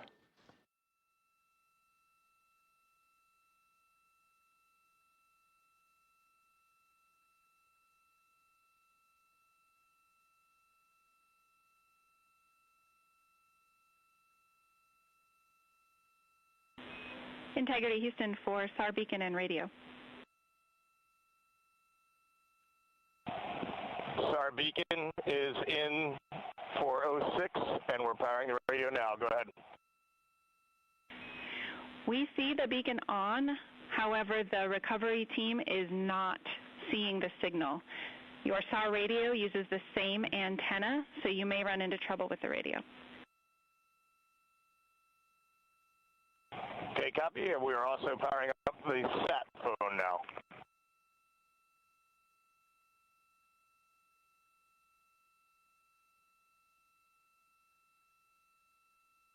So Integrity is in great shape, and as the crew continues its post-splashdown timelined activities on board, Reed Wiseman once again reporting that all 4 crew members are in excellent shape.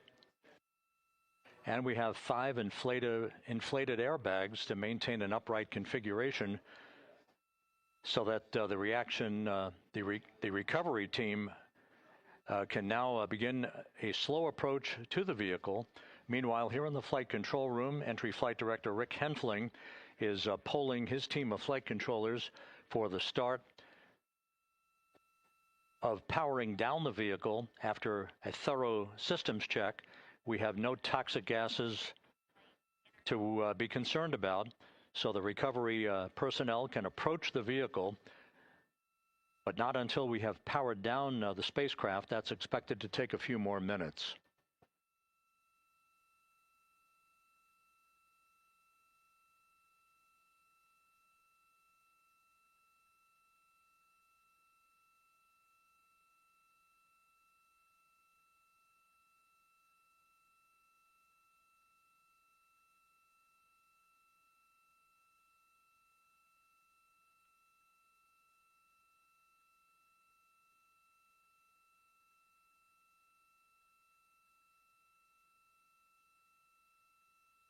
Integrity back on Earth following its historic flyby of the moon.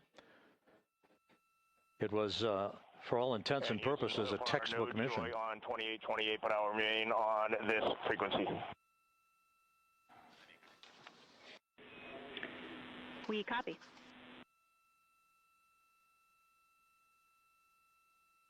Reed Wiseman indicating some trouble with the SARSAT phone on board. But that's not an issue. What is more important is that the vehicle is solid. No issues as we begin the power down of the vehicle to begin the recovery process.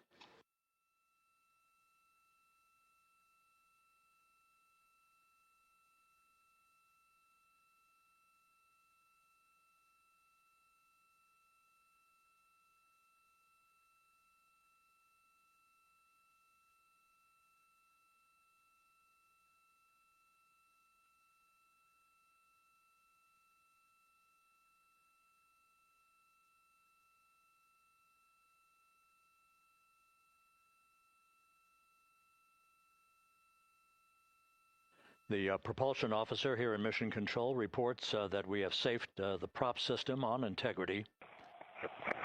Can you say again? That was very weak and broken.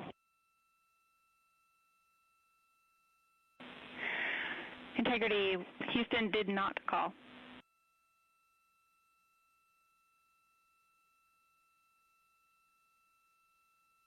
Copy that, Houston. It might have been on the SAR radio. Stand by.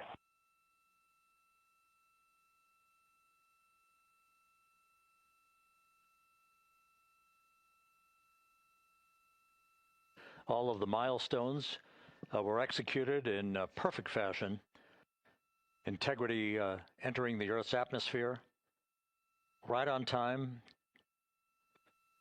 reaching its peak speed shortly after a blackout period began. We emerged from the blackout period, but the recovery imagery airborne assets were able to pick up Integrity's descent almost immediately through entry interface, tracking the vehicle all the way down. And finally, you saw the sequence of chute deployments. First, the forward bay cover being pulled off the top of the vehicle by a series of 3 parachutes. Then the drogue chutes were deployed, followed by the 3 main chutes that slowed the splashdown velocity of Integrity to just 19 miles an hour.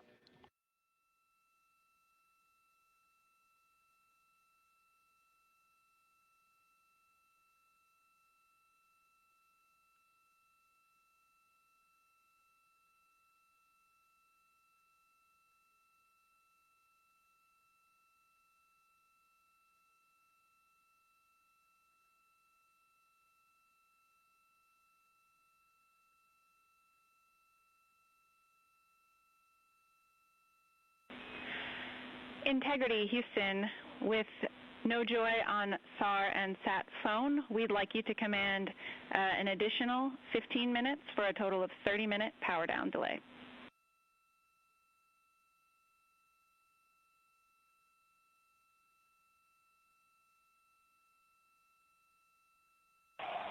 All right, Jackie, we have selected T/D+30. No joy on SAR radio or SAT phone.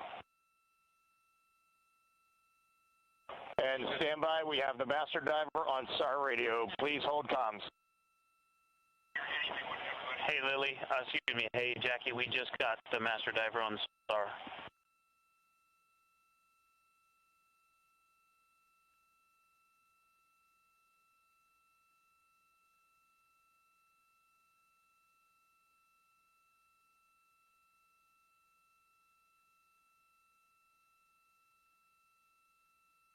A good view of one of the fast boats. Integrity, Houston, if you are happy with your comm with Master Diver, you can go back to the 15-minute power down.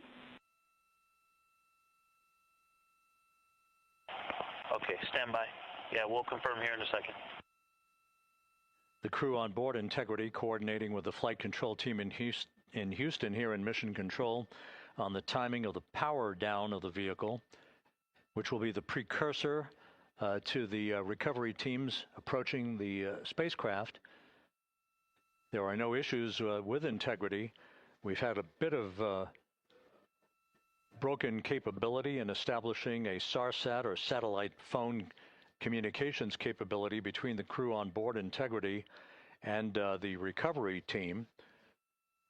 That will get sorted out here shortly. There's plenty of cooling on board Integrity, so there's no rush to begin the power down. To call you on the sat phone and not getting an answer there either. Concur. We haven't had anything come through.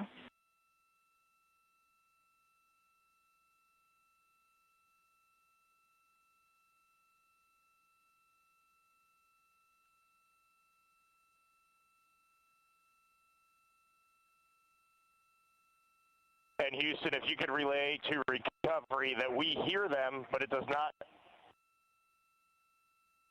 appear as though they are hearing us.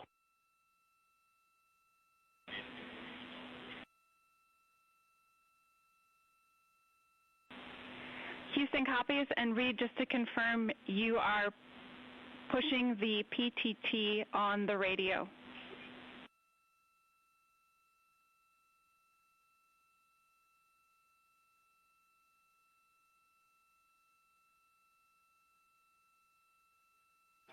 So as we continue to sort out the communications between Integrity and the recovery teams, we are standing by for the initiation of the power down procedures that, as you see, the recovery teams are moving towards the side of the capsule.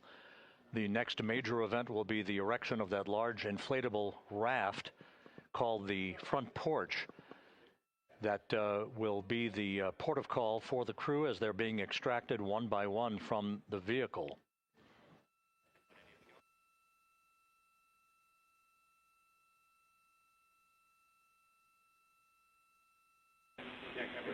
Integrity, Houston, for sat phone, we are going to attempt to call you.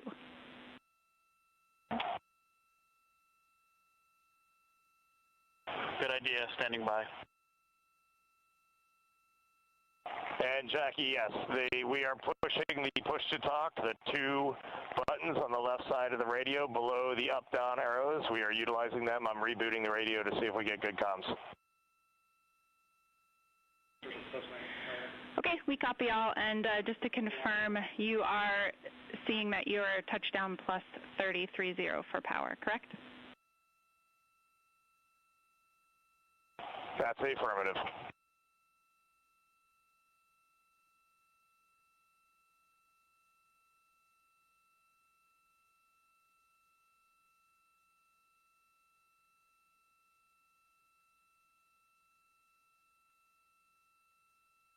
We are trying a backdoor approach to have mission control here call the crew on their satellite phone. This is all part of the coordination for the power down of the vehicle that will initiate the actual recovery operation. The first boats with the Navy divers on board are standing by, waiting to close in on Integrity to begin the process of erecting the large inflatable raft. That's called the front porch. That will be where the astronauts are extracted from so that they can have a few minutes to get their land legs back before they're hoisted aboard the Navy helicopters for the flight back to the deck of the USS John P. Murtha.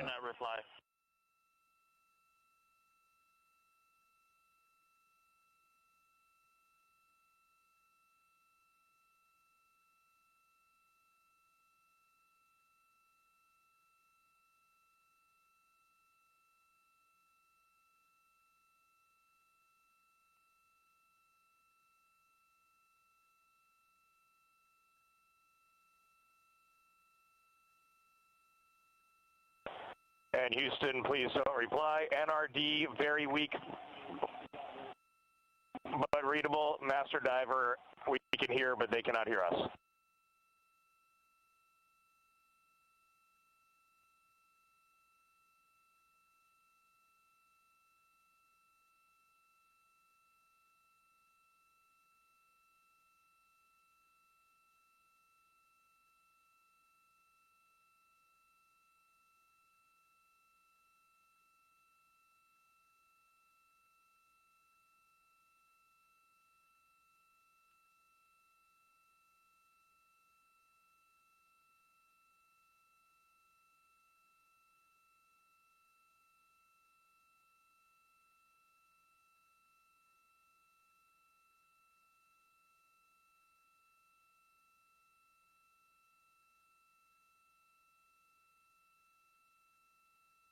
And Houston on OE1, is there any chance to tie us into NRD?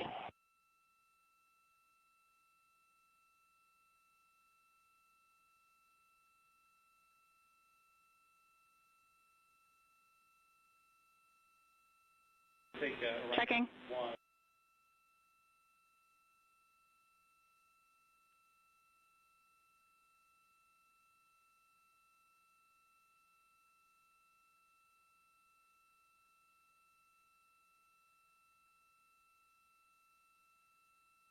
This is Mission Control, Houston. While we stand by for the establishment of communications between Integrity and the recovery team that is basically standing by very close to the spacecraft, we're going to go to the deck of the USS John P. Murtha, where Megan Cruz is standing by with Administrator Jared Isaacman.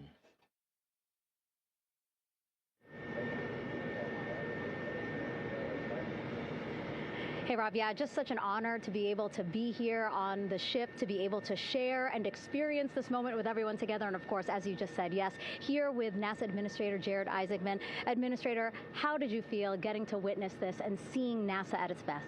Oh, I mean, I'm honestly, I'm still at a loss for words. I mean, you know, like the childhood Jared right now can't believe what I just saw. I mean, almost been waiting my whole lifetime to see this, and then it's NASA Administrator. I just couldn't be more proud of the entire workforce, the years, the effort, the late nights, all the hard work from across the country that contributed to this incredible moment right now. And yeah, incredibly grateful too for our teams here on the John P. Murtha right now. Yeah, look at them behind us here. We got everybody. Hey, what do you guys think? We just brought some astronauts back from the moon, huh? Unbelievable.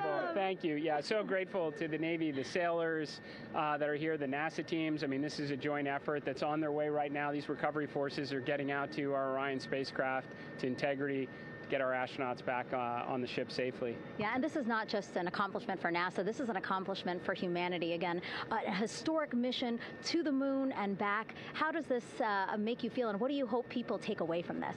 Well, I'll tell you, I think about the crew members that we've all had an opportunity to observe over the last 10 days, right? I mean, they're absolutely professional astronauts. I mean, wonderful communicators, almost poets. But then I think these were the ambassadors from humanity to the stars that we sent out there right now. And I can't imagine a better crew than the Artemis II crew that just completed a perfect mission right now. So yes, it's a huge moment for everybody, right? I mean, we are back in the business of sending astronauts to the moon, bringing them back safely, and to set up for a series more. I mean, this is not a once in a lifetime, which you hear sometimes around here. It's like, this was a once in a lifetime. No, it's not. This is just the beginning. We are going to get back into doing this with frequency, sending missions to the moon until we land on it in 2028 and start building our base. Yeah, are we going to build on the momentum for Artemis III? I mean, it's just around the corner. Absolutely. So, I mean, that's, part of me too. Like, I can't wait to get the crew off of Integrity right now, but also getting Integrity back on this ship so we can start taking a look at it, because all that data is so precious to us right now. I mean, we are going to definitely want to take a good look at the thermal protection system. We're going to want to download all the data they couldn't transmit back to us and use that to inform Artemis III. But we're already making progress, right? You had SRB segments already showing up at KSC. Core stage for Artemis III is rolling out on April 20th. We're getting Mobile Launcher 1 back in vehicle assembly building. So yes, there is a lot to celebrate right now on a mission well accomplished for Artemis II, and at the same time, we got to start getting ready for 3. Amazing. And last question, for people who joined us for all 10 days to see what we can accomplish together with our international partners, what do you think about the fact that we're going to keep doing this more and more and more? It's incredibly exciting. I mean, yes, it's the contributions, like the best and brightest across the NASA workforce from across the country, our industry partners, our international partners. We had a Canadian Space Agency astronaut on board in Jeremy. We had the European Service Module. And you think, in the days leading up to this launch, I mean, 48 hours prior to launching Artemis II, I was meeting with the Italian Space Agency. We signed a memorandum of understanding to build a habitation module on the moon. I mean, you have countries, all of our allies Horizon partners coming together saying, we are committed to this effort. We are returning to the moon. We're doing it to stay. We are building that enduring presence. We are going to master the skills on the surface of the moon so someday we can undertake missions to Mars. It's just an incredibly exciting time, and we're not going at it alone. We're bringing everybody along with us. Absolutely. And speaking of everyone, one more time, we're going to ask the crew here, you guys ready to land on the moon? Awesome. I love that. Okay, well, thank you so much, Administrator. Appreciate you being here. We're, of course, going to stay on to watch the crew get extracted from Orion, so stay tuned, and we'll see you back here shortly.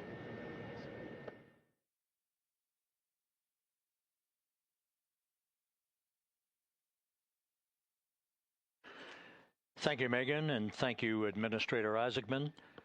We are in the process of working to establish that communications link and to establish the procedures that will lead to the power down of the spacecraft, which is gently bobbing in the Pacific following a bullseye touchdown that occurred at 7:07 p.m. Central Time, 5:07 p.m. Pacific Time, 2.5 hours before sunset in the Pacific, southwest of San Diego. We have once again heard from the crew during that interview opportunity with the administrator, and we have 4 healthy crew members on board.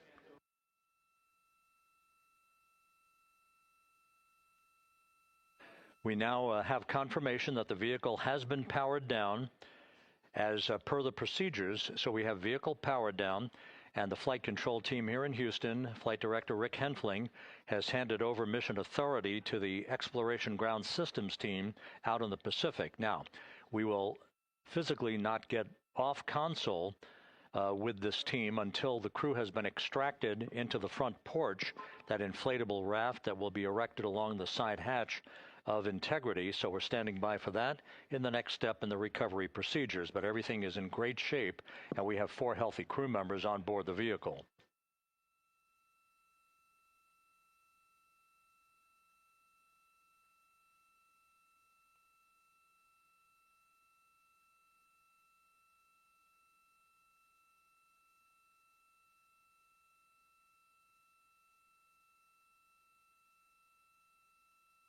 All of the entry events went by the book, no issues, perfect trajectory for Integrity that was culminated with one final raise burn to improve the angle of attack for the vehicle as it entered the Earth's atmosphere. All of that flight dynamics computation worked like a charm.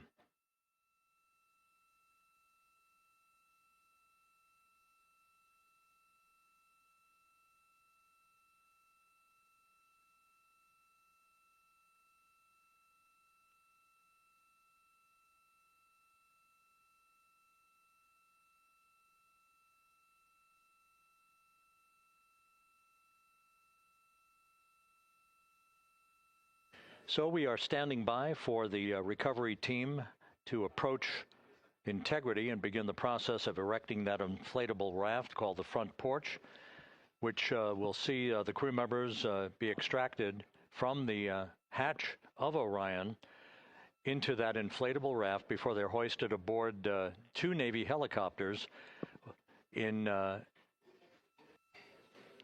variety of different configurations.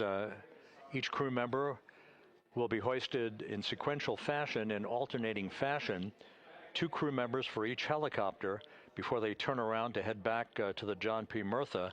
Once on the deck of the ship, they'll be brought into medical bay for comprehensive medical exams. But Reed Wiseman has reported several times that the crew is in excellent shape.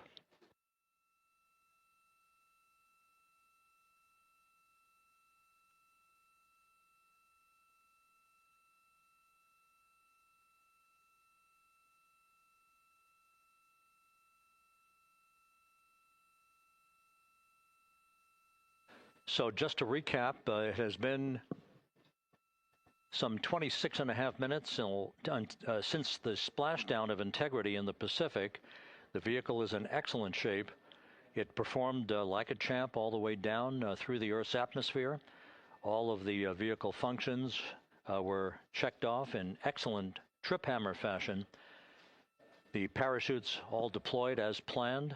Splashdown occurring at 7:07 p.m. Central Time, 5:07 p.m. Pacific Time.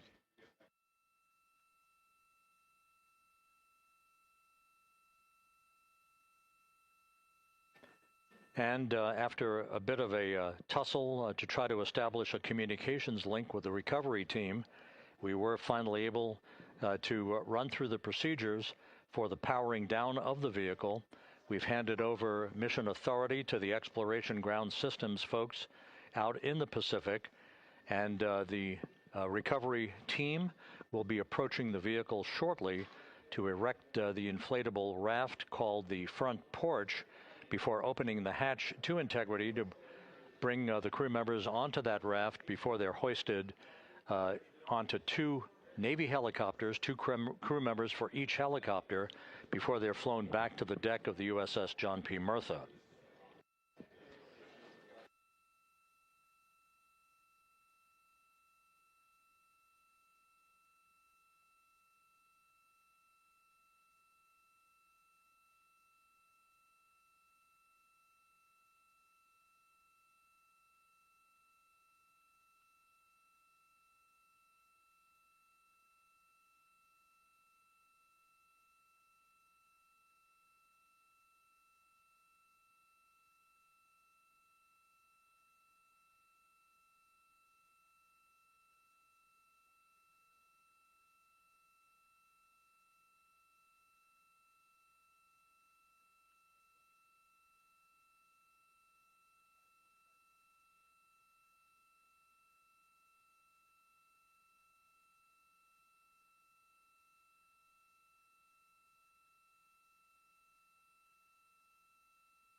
This is Mission Control Houston. After talking to the flight dynamics folks, we have a bit of a refinement on the splashdown time for you. Their computation shows a splashdown time of 7:07 and 27 seconds p.m. Central Time, 7:07 and 27 seconds p.m. Central Time.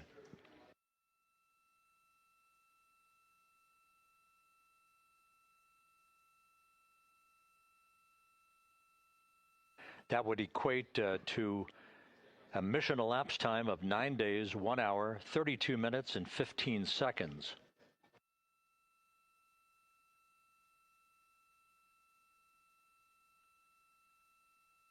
Once again, from Flight Dynamics, a splashdown time of 7:07 and 27 seconds p.m. Central Time. That would equate to a mission elapsed time of 9 days, 1 hour, 32 minutes, and 15 seconds.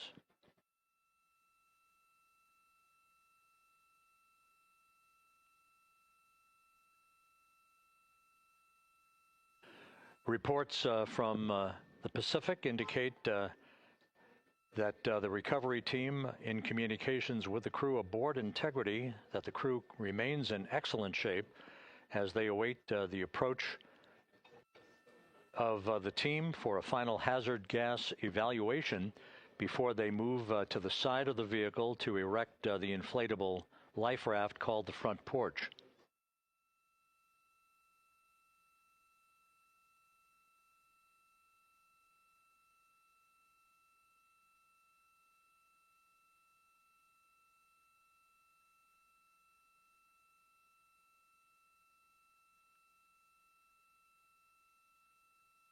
Again, no issues with Integrity. The vehicle is powered down. All of its systems are now safed.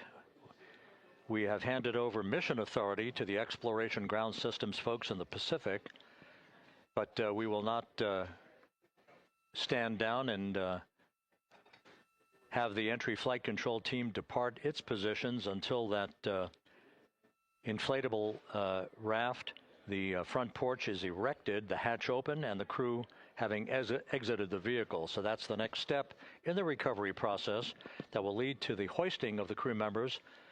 For 2 crew members for each helicopter, they'll be hoisted to a pair of Navy helicopters that will then fly a short distance back to the USS John P. Murtha.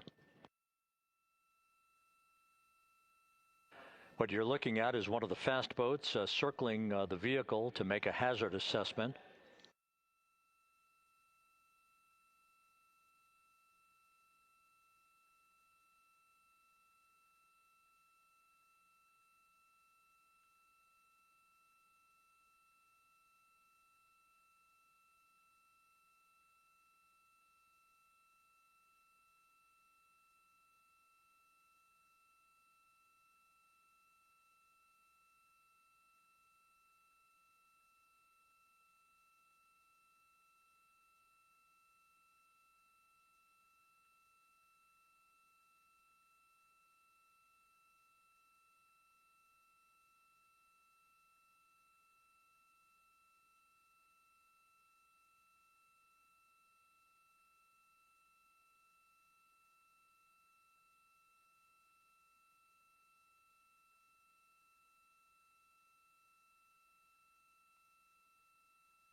This is Mission Control Houston. Once again, you're watching the initiation of the recovery of the Artemis crew aboard Integrity.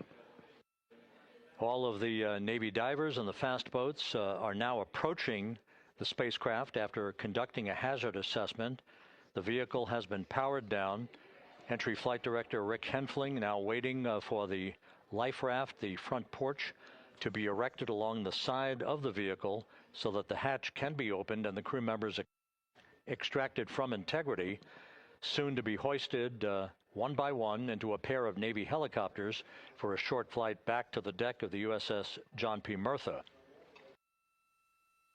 If you missed it earlier, we talked to Flight Dynamics and received a more official touchdown time or splashdown time, as it were, of 7:07 and 27 seconds p.m. Central Time, 5:07 and 27 seconds p.m. Pacific Time. That would equate to a mission elapsed time of 9 days, 1 hour, 32 minutes, and 15 seconds.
Continuing to get excellent views from the imagery assets out at sea in the Pacific of Integrity. We continue to get good reports from the landing and support officer, who's in contact with the recovery team, that the crew is in excellent shape, no issues.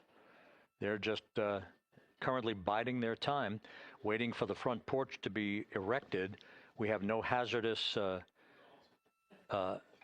hazard gases and no hazardous situation with the vehicle. It performed perfectly all the way down from entry interface to its splashdown in the Pacific at 7:07 and 27 seconds p.m. Central Time. And as you can see, the first phalanx of recovery personnel now pulling up alongside of Integrity.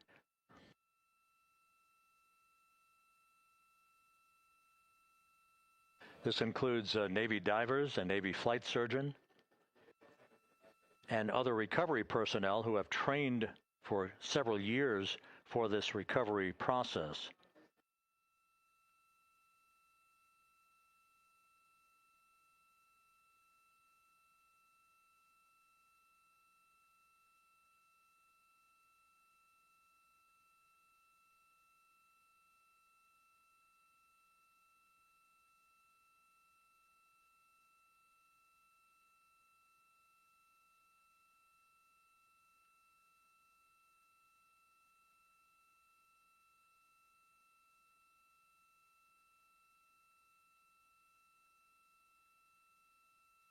At this hour, some 41 minutes following splashdown, The vehicle has been powered down. There's no hazardous gas emanating from the vehicle. That's why the first team of recovery personnel has been able to pull alongside Integrity. And the reports continue to come in that the 4 astronauts are in excellent shape.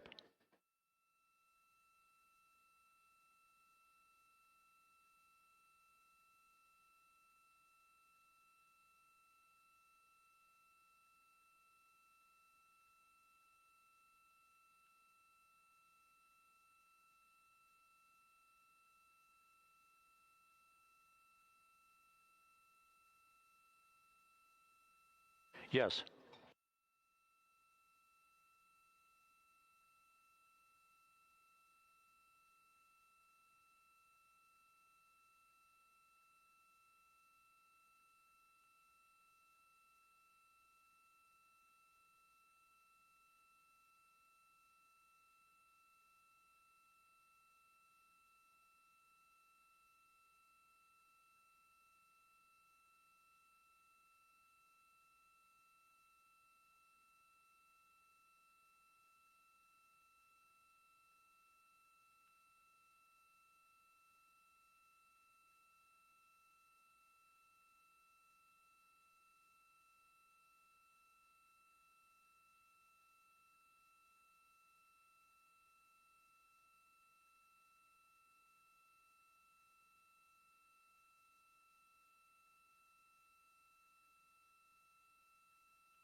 This is Mission Control Houston, continuing to watch the initiation of the recovery of Integrity's astronauts.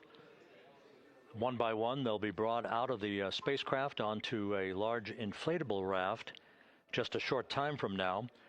In the meantime, we can go back to the USS John P. Murtha, where my colleague Megan Cruz is standing by to provide her situation report. Megan, can you hear us?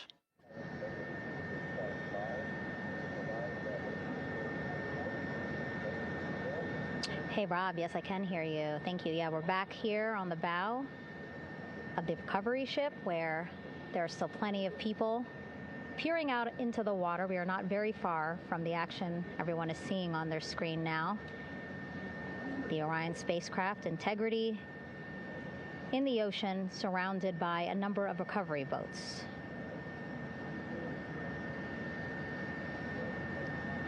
As Rob has been saying, in those recovery boats, NASA and Navy personnel specifically trained to get the astronauts out of Orion.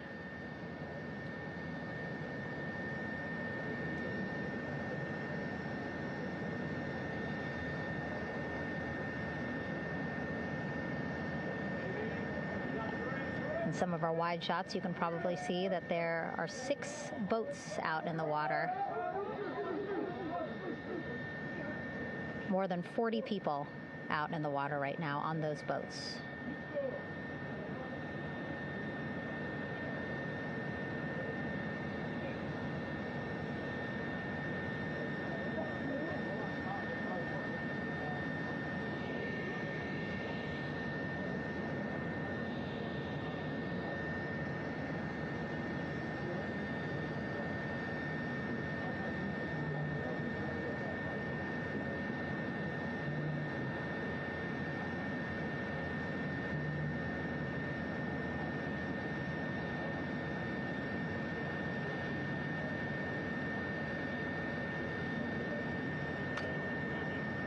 First order of business is to set up the front porch and the stabilization collar. You might also hear it referred to as a stab collar. Basically just to make sure that Orion stays upright, doesn't sway in the water too much, again, to make it easier for recovery forces to get the astronauts out.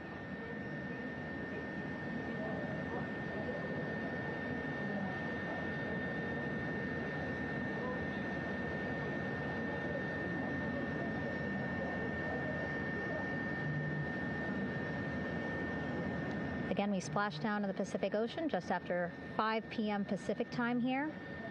It's a requirement by NASA to be able to get the crew out of Orion within 2 hours of splashdown. So doing great on time so far. Plenty of time.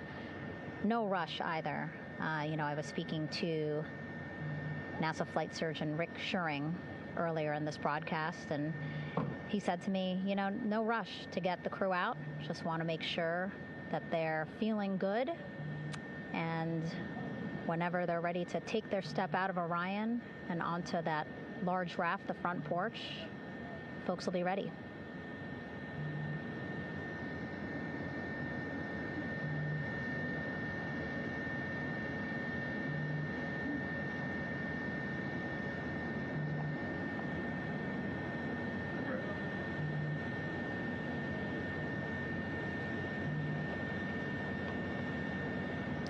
And as there are mission audio loops in Mission Control in Houston, there is a mission audio loop here on the ship, and it was just reported out that the side hatch is open. Side hatch of Integrity is open. You're getting these beautiful shots from our aerial assets. The ship itself, where I'm on, just 3,000 yards away. Again, plenty of people on the boat here, glued to the side closest to where they can see all this action. And again, with just 3,000 yards separating us, great views from the bow here. You can see now that side hatch is open. One of the Navy personnel is about to get inside there.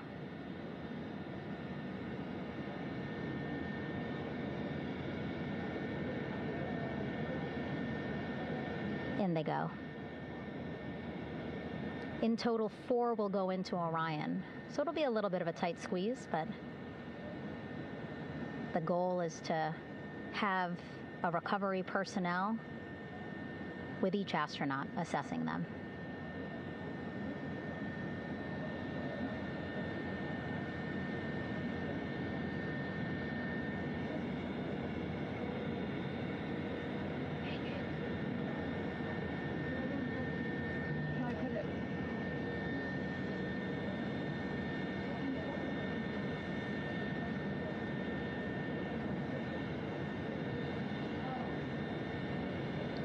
Boats getting closer now.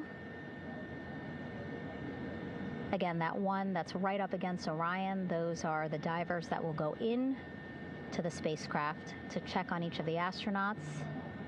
These other boats will begin doing a number of things, putting on that stabilization collar onto Orion, building that front porch. Eventually, they will retrieve the parachutes, as well as tow Orion back to the well deck of the recovery ship here.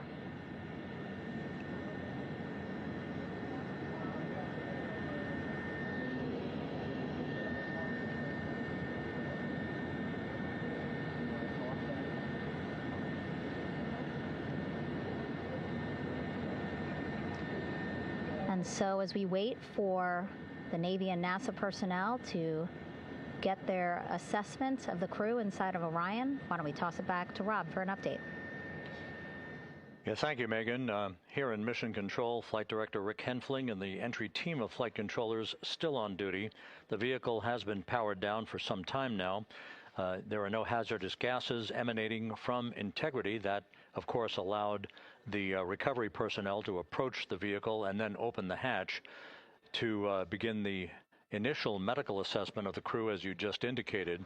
Now we're standing by for the erection of that inflatable raft, the front porch, alongside of the vehicle that will enable the crew to be extracted one by one onto the raft, have a moment or two to get their land legs back before they're hoisted into 2 hovering Navy helicopters, 2 crew members for each helicopter, for a short flight back to the deck of the USS John P. Murtha.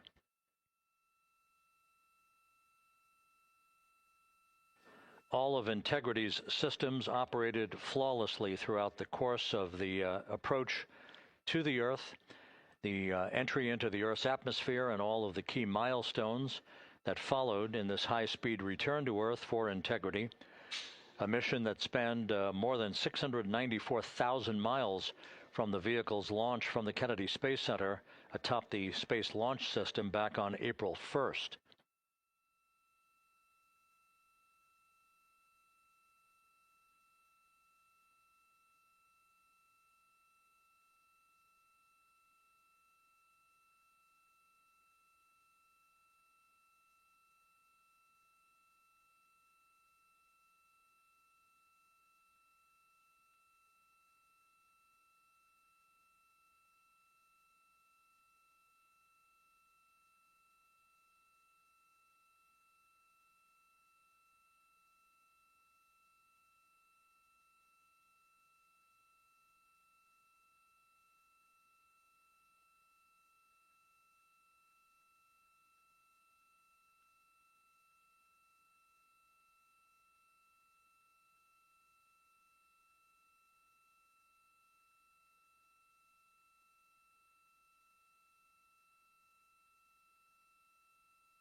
As we mentioned at the top of the broadcast, the last time that the Apollo program saw a splashdown in the Pacific was Apollo 17 back on December 19th, 1972.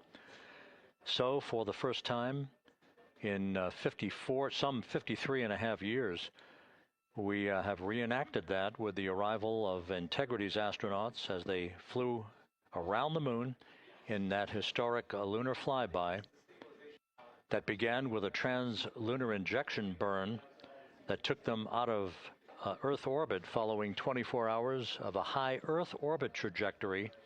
The high Earth orbit trajectory enabled flight controllers here to have a full 24 hours to evaluate the systems on Integrity and the condition of the crew before they would commit to flying to the moon.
With the side hatch of Orion having been opened to set the stage for the erection of the inflatable life raft, known as the front porch, to be erected alongside the spacecraft for the extraction of the crew. Let's play for you an interview that my colleague Megan Cruz conducted on the USS John P. Murtha with Navy diver First Class David McMahon that explains how this process is unfolding. Okay, Davey, so you and some of your team, one last look over of the stabilization collar, correct? Yes, ma'am. Okay, so what is this stabilization collar? This is what's going to stabilize the capsule out there in the ocean. We don't know how good the weather or the waves will be that day, so this will help prevent any unnecessary occurrences from happening, stabilizing the capsule and the astronauts inside.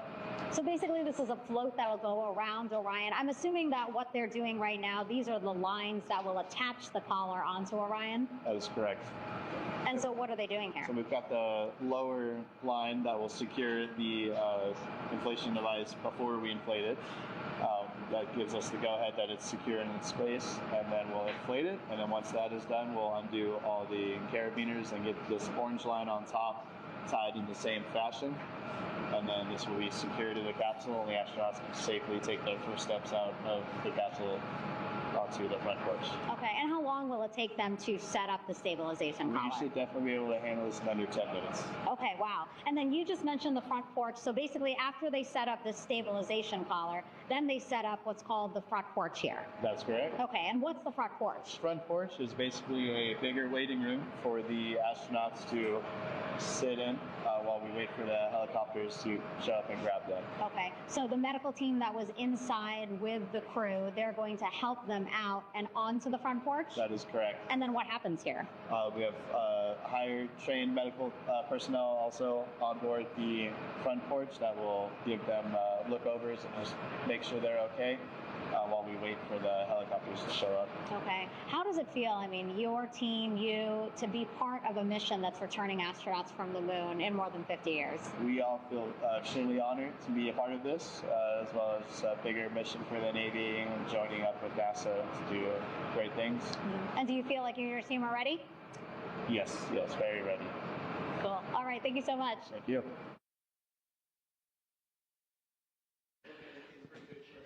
Once again, the recovery operations are continuing out in the Pacific.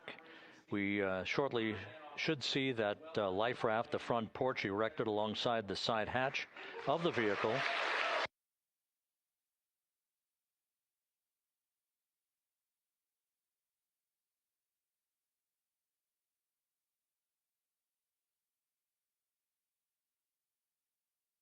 A number of flight controllers have come into the flight control room to receive congratulations from Entry Flight Director Rick Henfling. But we're going to stick with our operations out in the Pacific as we await the extraction of the 4 crew members who are reported to be in excellent condition.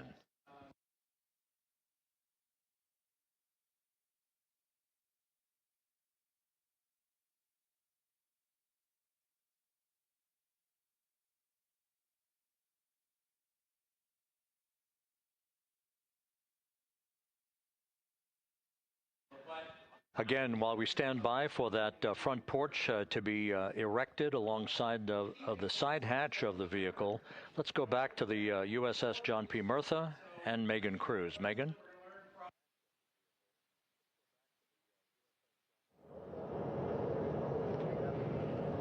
Hey, Rob.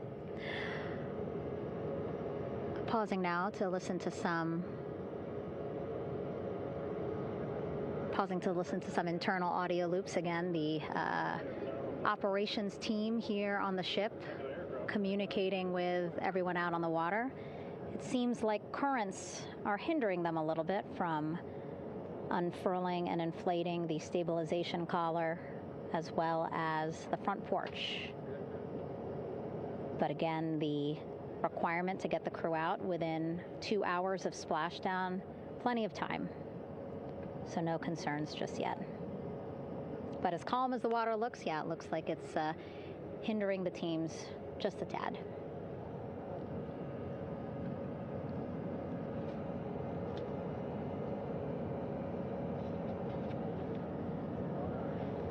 You can see in some of our shots that side hatch still open.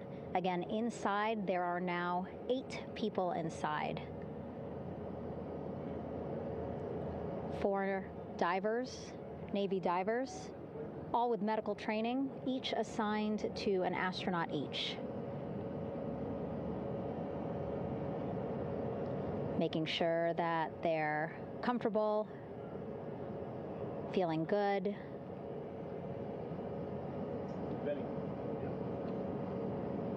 As you've heard us say in the broadcast, you know, they expect a little bit of discomfort. Again, these astronauts just traveled back to Earth at 25,000 miles an hour, a nearly 695,000-mile journey around the moon. If you think you get carsick.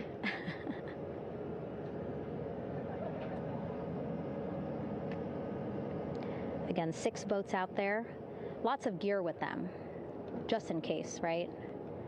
As we said, the crew reported feeling great, but again, all those folks out there in case they weren't, right? NASA is all about making sure we think about every situation that can happen, and so, of course, wanted to be ready in case any of our astronauts needed more medical attention while out there in the water.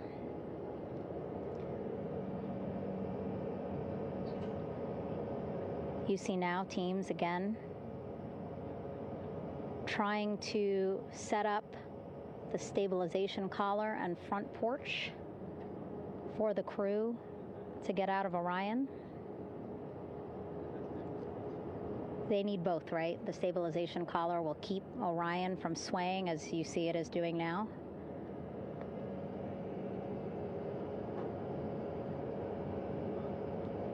And then they will connect the front porch to the stabilization collar so that the crew can take 2 steps and they will be in the front porch.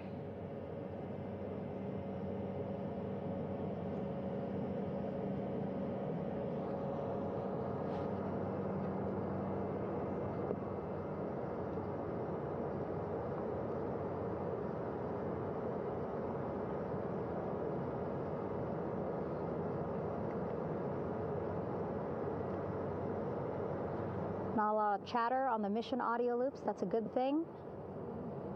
Again, things proceeding pretty nominally, even if they're fighting some currents out there on the Pacific Ocean.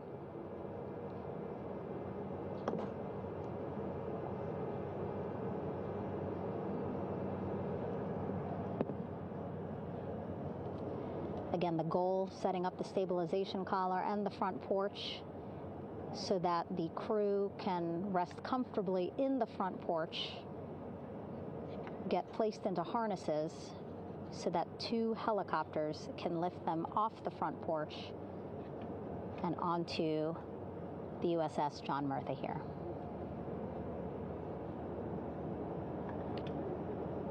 The helicopters are going to take turns picking up an astronaut. So again, Helo 1 and Helo 2.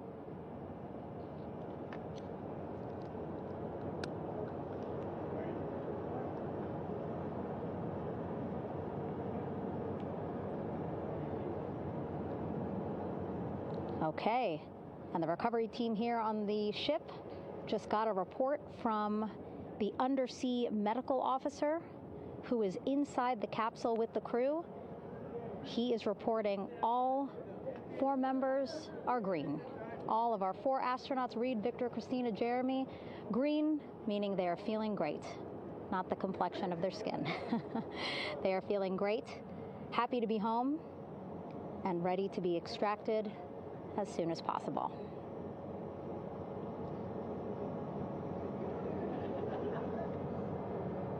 And so, as I was saying, we have 2 helicopters circling the activity you're seeing on the water right now. Each will take turns picking up an astronaut. So Helo 1 will come on in, hover above the front porch, about 40 feet above the front porch. A Navy recovery specialist will be hoisted down into the front porch. The restricted maneuvering doctrine is in effect. Will connect to the first astronaut, which we're expecting to be Christina. And then Helo 2 comes around, picks up Jeremy, while Helo 1 stays above head, and then Helo 1 will come back in for another astronaut, and then Helo 2 for the last astronaut, and then back to the flight deck here on the recovery ship.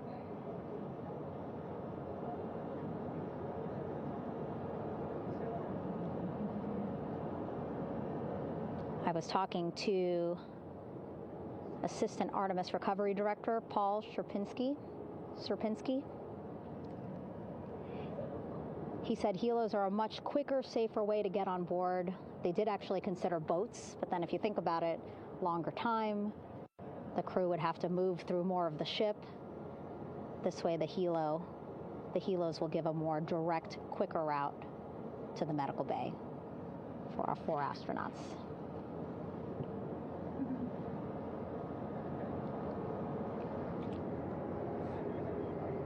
Beautiful shots from our aerial and imagery teams.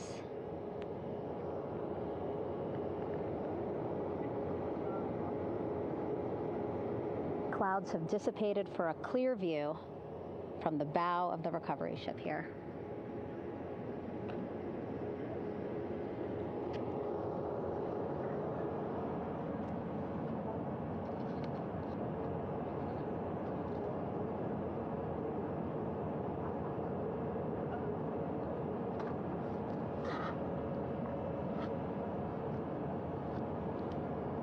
You can still see divers in the water there.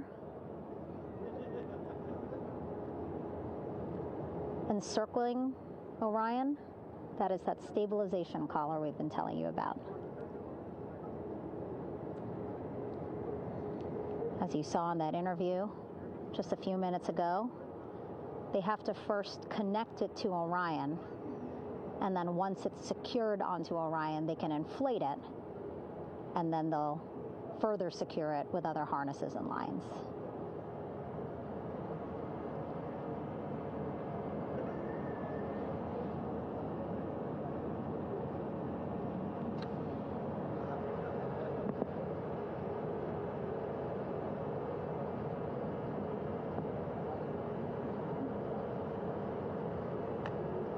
About an hour and 10 minutes since splashdown in the Pacific Ocean here.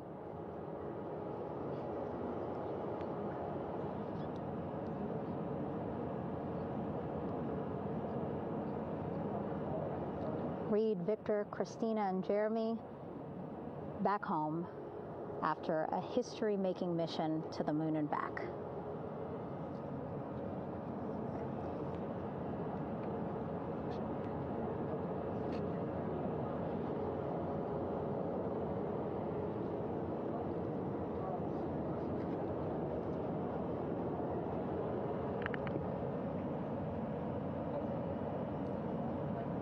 If you missed what we said just a couple of minutes ago, the undersea medical officer inside with the crew in Orion reporting all 4 crew members feeling great.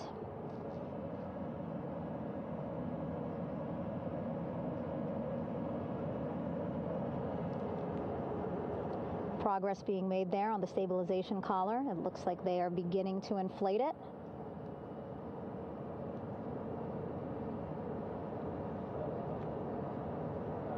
And it looks like they're starting to unfold the front porch in order to get that into the water here shortly and inflate that as well.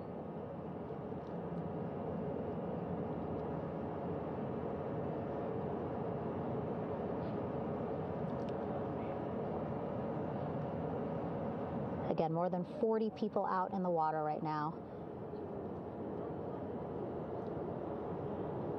And those Navy and NASA personnel have been in the water for now about 4 hours.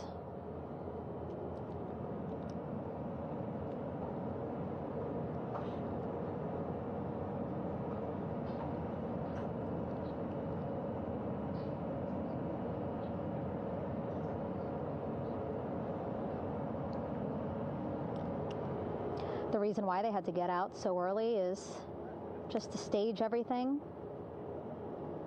And actually here on the ship, when there are flight operations happening, you can't have anything else, right? Just because the flight deck can be a dangerous place, so they just want to focus on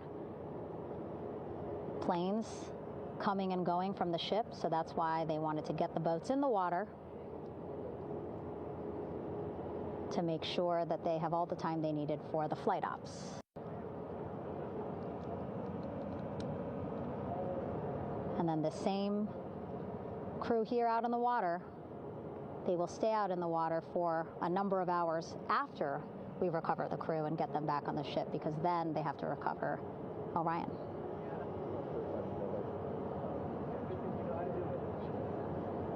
All right, that stabilization collar looking good around Orion.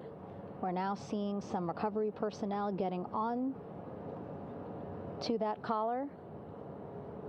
Again, they need to further attach it to Orion to make sure that it can really prop up the spacecraft. It's basically lifting it up off of the water just a tad. Again, so it's not so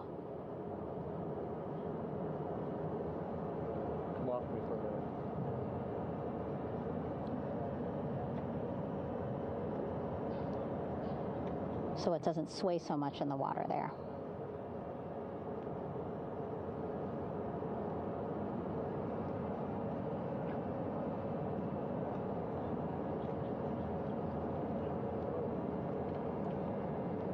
And now that front porch looks like it's nearly fully inflated as well. You can see a much larger surface area.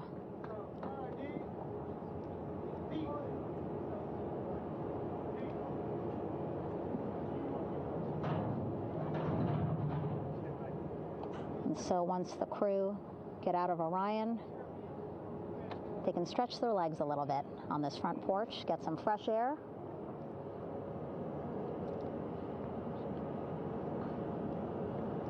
And enjoy this beautiful day here on their home planet.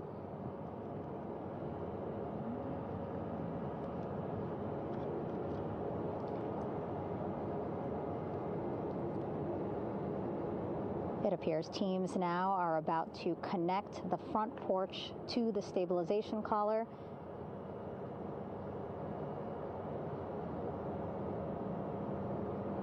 And at that point, when both are secure, we should soon see astronauts come out of Orion.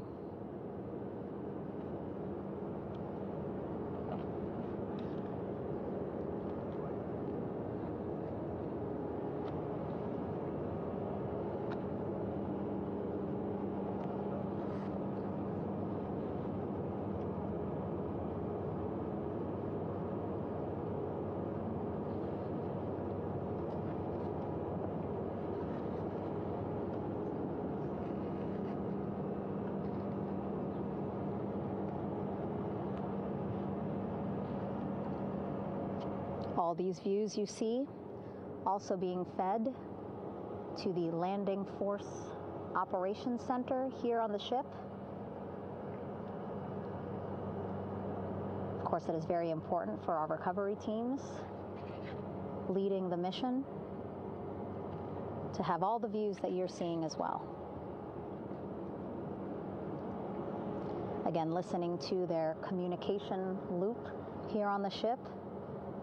Very quiet, which is a good thing. It means things are going pretty nominally, meaning as expected.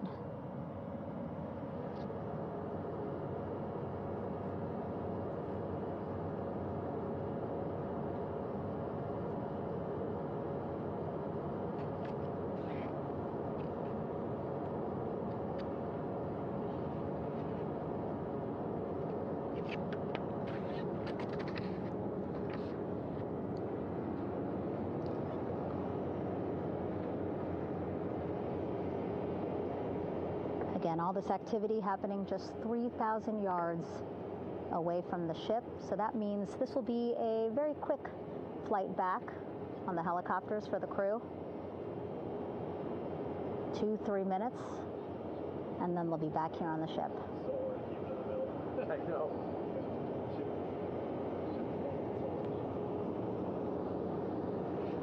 Okay, saw a thumbs up from one of the personnel on the front porch. It looks like they are now getting ready to deploy what they call the Air Rescue Vest, ARV. And so this is the harness that each crew member will get into in order to be hoisted into the helicopters. Again, those helicopters hovering just about 40 feet above the front porch when they're ready to pick up each crew member.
This is Mission Control Houston. Behind me, a fairly raucous scene as hundreds of flight controllers have poured into the flight control room here. This is reminiscent of the scene after the final shuttle mission of STS-135, although that was the end of a program. This is only the beginning of a program with the textbook splashdown of Integrity and its 4 astronauts. We're standing by for the crew to be extracted from the spacecraft. Entry Flight Director Rick Henfling invited all of these flight controllers who have contributed to this mission to enter the flight control room to have an opportunity to receive well wishes and to share the mutual glow that exists in the wake of a textbook mission for Integrity. On the front screen here in Mission Control, a sign that says "Welcome Home, Integrity," taking humanity back to the moon, going further, and returning safely to Earth. So all of that jubilation, part of the post-splashdown activities, even as we await the crew being extracted from the vehicle to be hoisted onto Navy helicopters for the trip back to the USS John P. Murtha.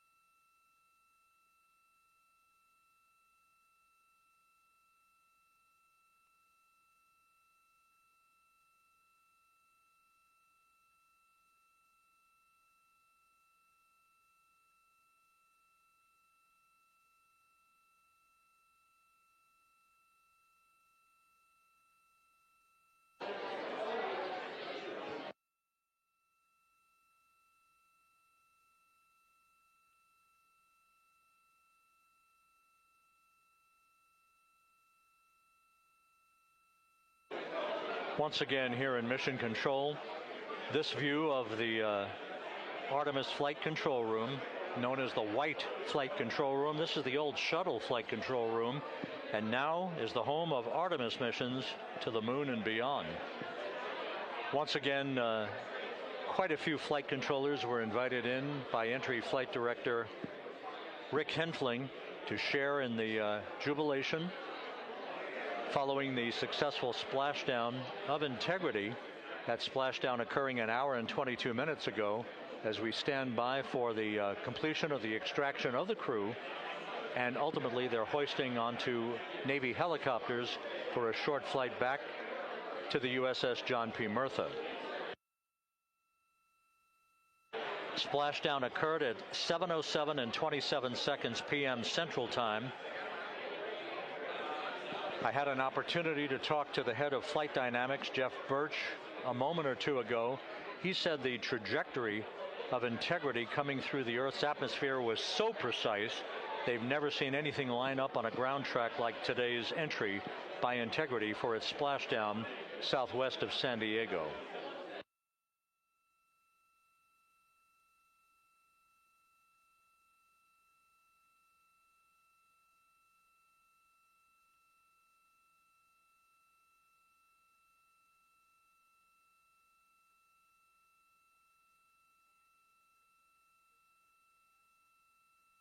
And the initial, you can hear it.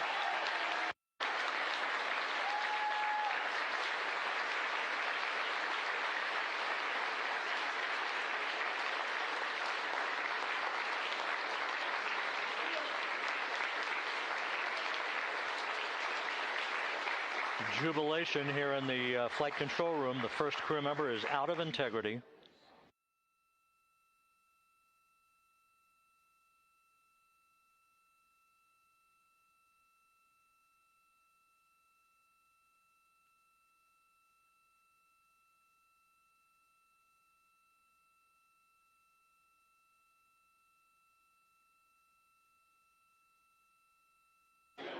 We are expecting the other crew members momentarily to be extracted.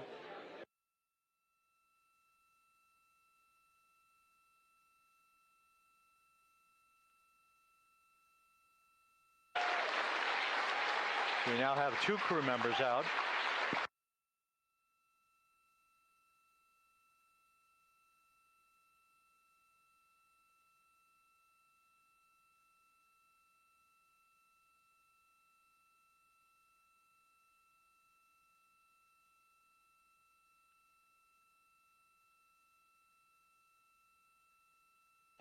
Two crew members out, 2 to go.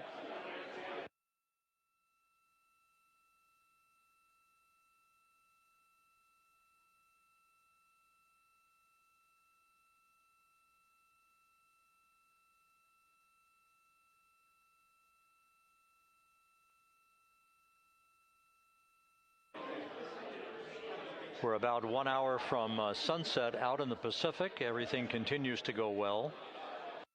Integrity's systems function perfectly during its entry back to Earth. And Reed Wiseman, the commander who will be last out of the vehicle, reported that all the crew members were feeling very well.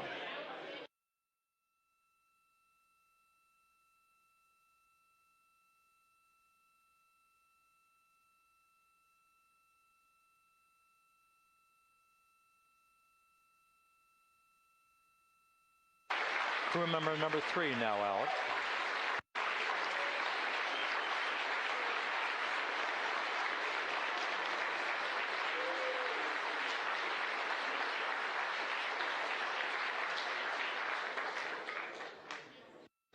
And now standing by for the commander, Reed Wiseman, who will be last out of his ship.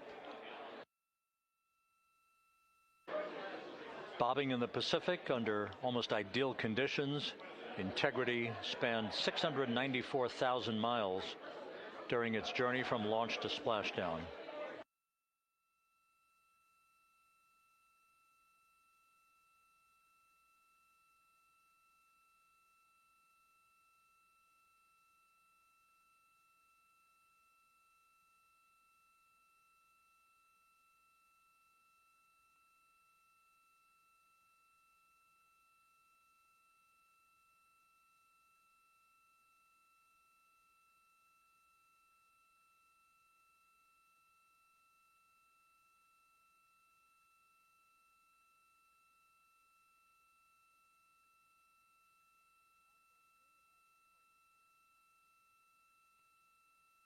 And we now have Reed Wiseman out of the vehicle, all 4 crew members now out of Integrity.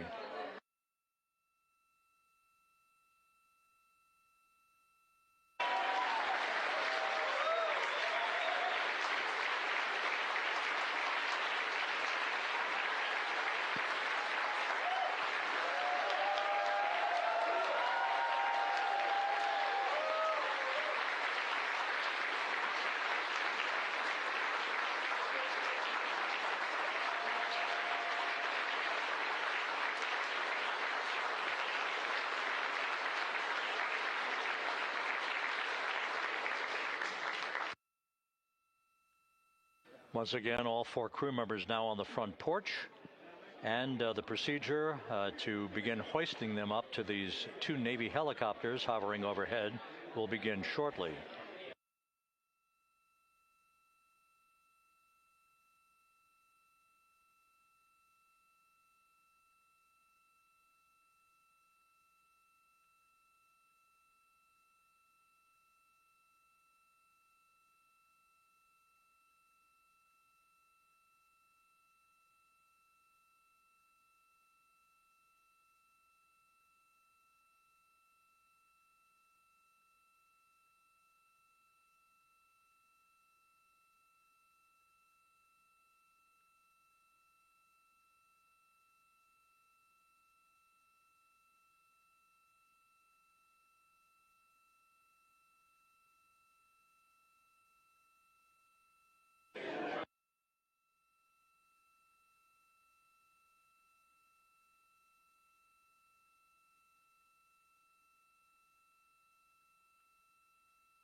This is Mission Control Houston. The mission is over, but the melody lingers on as jubilation continues here in the flight control room. We should be expecting NASA's Associate Administrator, Amit Kshatriya, to be joining us shortly for a short interview while the recovery operations continue out in the Pacific. So we'll stand by for that. And then we'll turn it back over to Megan Cruz aboard the USS John P. Murtha.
This is Mission Control Houston here in the Artemis flight control room.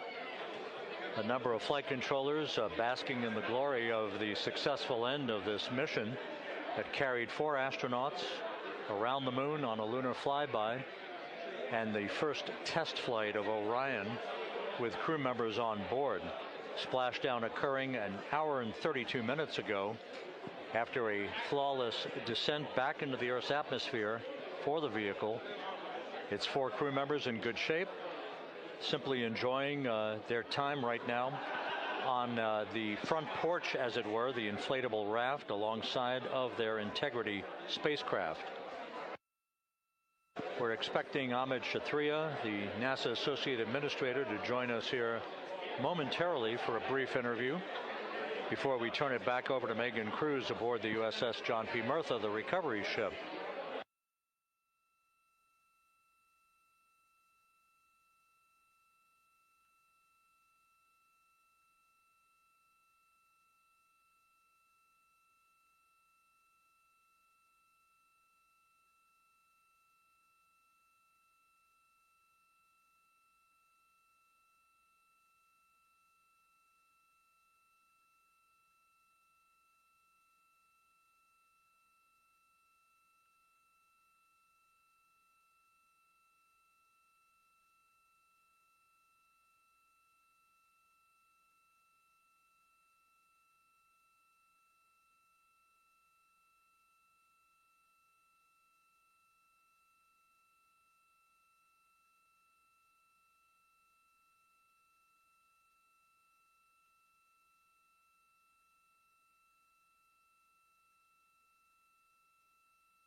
This is Mission Control Houston. We're about an hour and 34 minutes since the textbook splashdown of Integrity in the Pacific to bring home our astronauts. And with us now is Amit Kshatriya, the NASA Associate Administrator. Amit, a little bit of history made tonight, a little bit of history made over the past few weeks. Your thoughts as this team here basks in the glow of what they just accomplished? Yeah, Rob, we're here in the control center, and it's kind of overrun with jubilant folks in the Mission Control Houston, as well as engineering, and folks that just want to be here, part of it, as we watch our crew get extracted from the vehicle. And, you know, my thought is always about these teams, the team that's in the water right now, pulling the crew out, the team here in Houston that worked so hard over the last 10 days, no sleep to get this done. You know, we still have some work to do to get the crew to the med bay here on the ship. They all look great coming out, so hopefully that won't be too long. You know, I think we saw the administrator on the boat too, giving his thanks to the Navy team on the Mirtha, which they're just an incredible group of sailors. I was able to visit with them a couple weeks ago. And then if you pull it all the way back to the workers and the folks that joined the rocket at Michoud, that made the heat shield tiles that held together tonight, that stacked the vehicle in Florida, that integrated the vehicle in Denver, that fired the engines in Stennis, that fired the boosters in Promontory. I mean, this is the entire team, you know, coming together and being tested by the environment that this machine went through, and they did it right. The work was good. They did it right. You've said in a number of briefings, of course, and in other forums that this is just the first step. The cadence has to step up, as the administrator has indicated.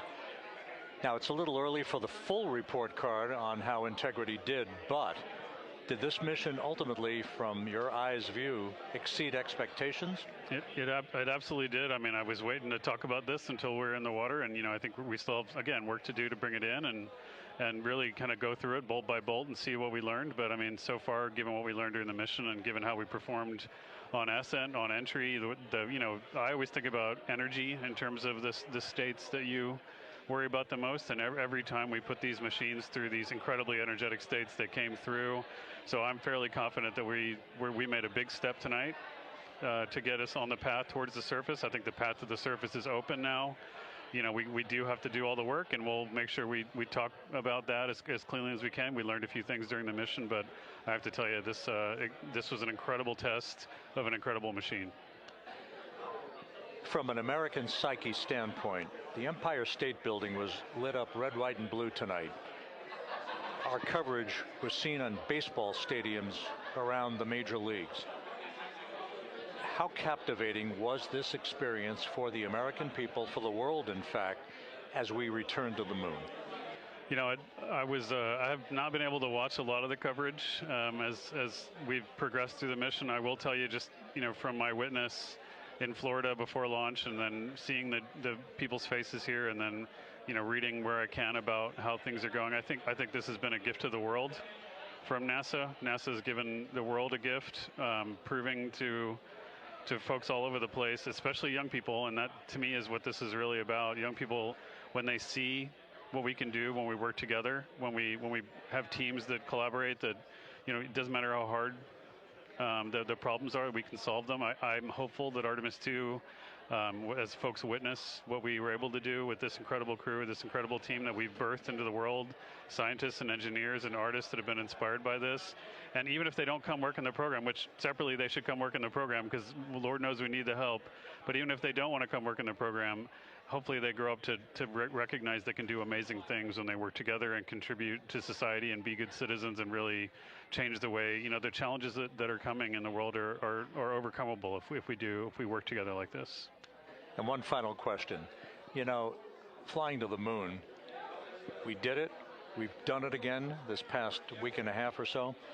But the engineering that went behind the design of this mission and the precision, the pinpoint precision of this vehicle entering that entry corridor, it's almost mind-boggling.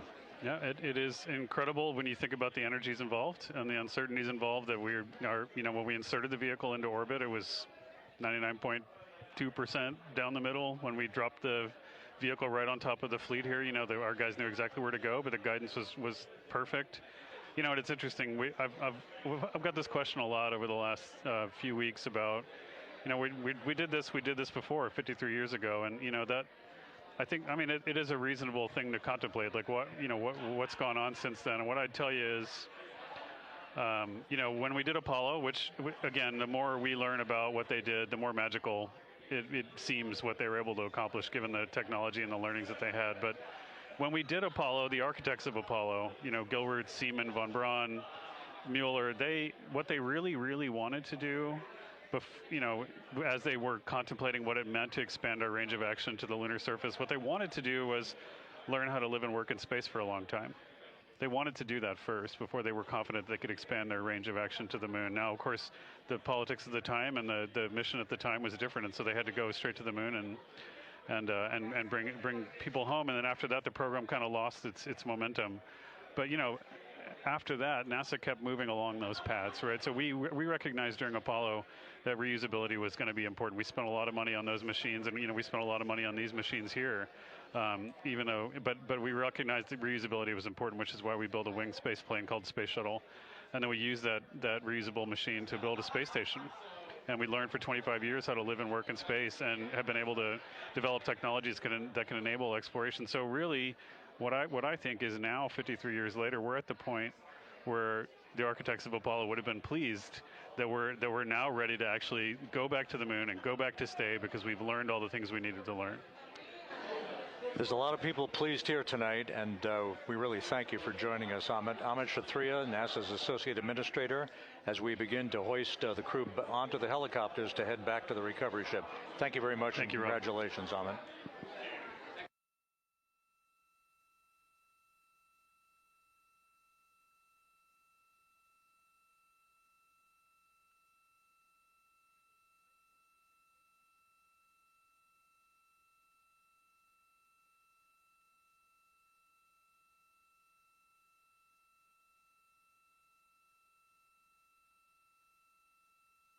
This is Mission Control Houston, with the crew members now beginning to be hoisted aboard the Navy helicopters.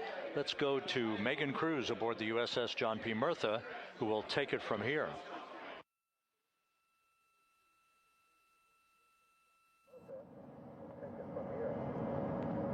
Hey, Rob. Yeah, back on the bow of the ship here, we are seeing the helicopters circling Orion. The first one there having just completed picking up the first astronaut. Helo 2 now hovering just 40 feet above the front porch, lowering a recovery specialist out of the helicopter.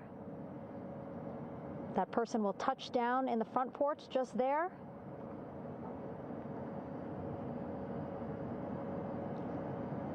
The crew members already outfitted with a harness that will allow them to quickly attach to the hoisting device.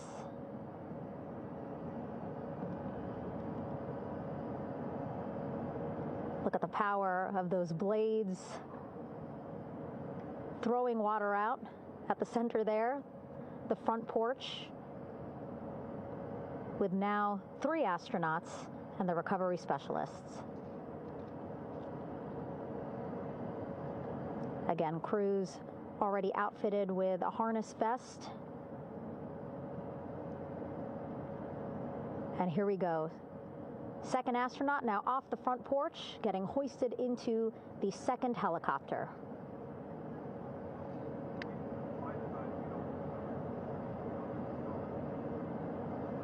That helicopter will now hover just a distance away to give room for the first helicopter to come back and pick up the third astronaut.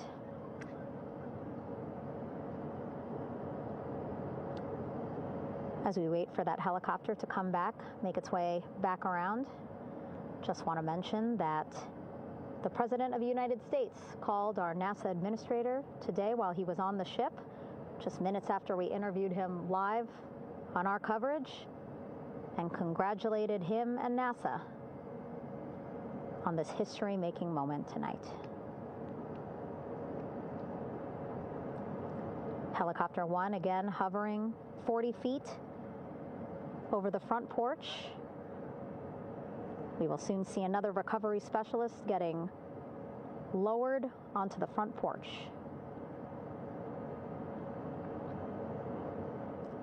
Wow, imagine sitting on that front porch, the wind, the water. But again, the recovery team determines that a helicopter flight back to the ship here would be safer, faster, and more comfortable for our crew who just completed a 10-day mission around the moon. Third astronaut in the air, getting hoisted quickly back into the first helicopter now.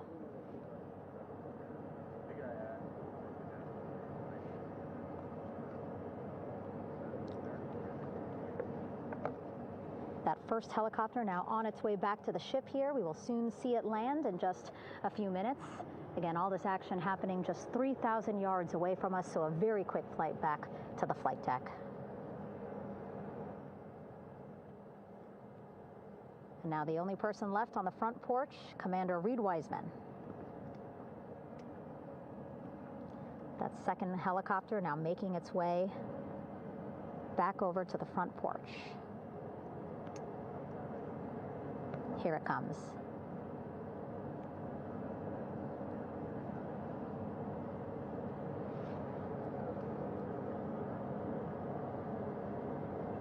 Making its final approach here.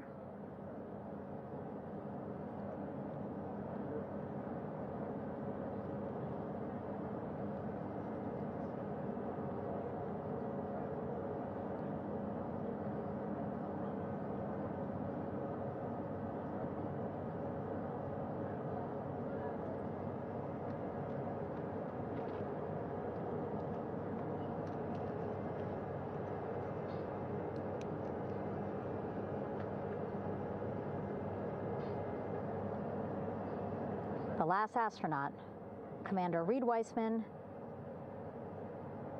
now off the front porch and almost into the second helicopter.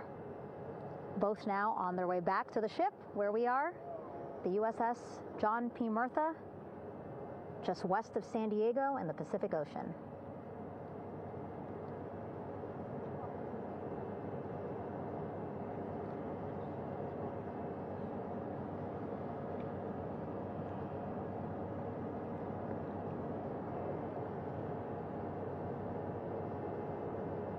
Exciting to see our 4 crew members minutes away from landing on the flight deck here on the recovery ship. 550 people on this ship, excited, ready, anxious, looking forward to welcoming this crew aboard.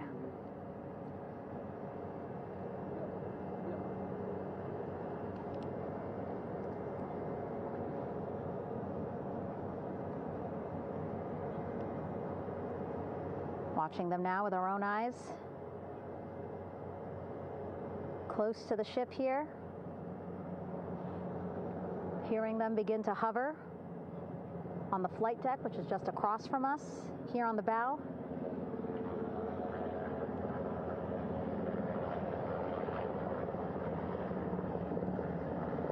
The first helicopter coming in.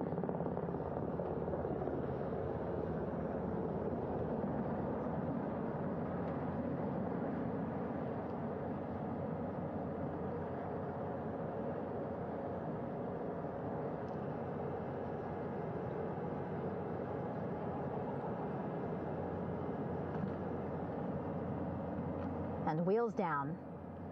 Wheels down of the first helicopter carrying 2 of our Artemis II crew.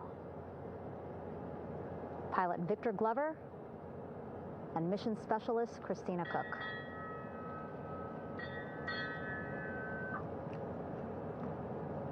Hilo 1 on deck reported on the recovery loop. Again, the mission audio loops that the recovery team are using here to communicate with one another. And an announcement just made on the ship, integrity incoming. 2 more helicopters on their way to the flight deck, one carrying the crew, the other, one of our imagery helicopters. Again, kudos to our imagery and aerial teams for giving us these beautiful views of history in the making. Set amid a gorgeous, soon-to-be sunset here in the Pacific Ocean.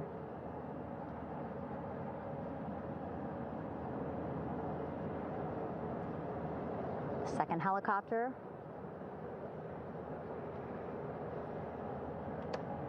making its approach of the flight deck.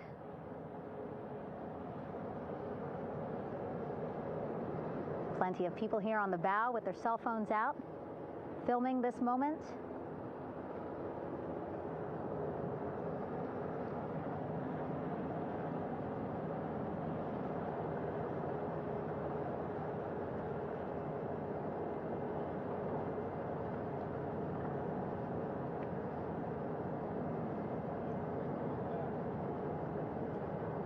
Some impressive flying here by the Navy, as we are seconds away from wheels down. And there you go. We now have all 4 Artemis II crew members on the USS John P. Murtha.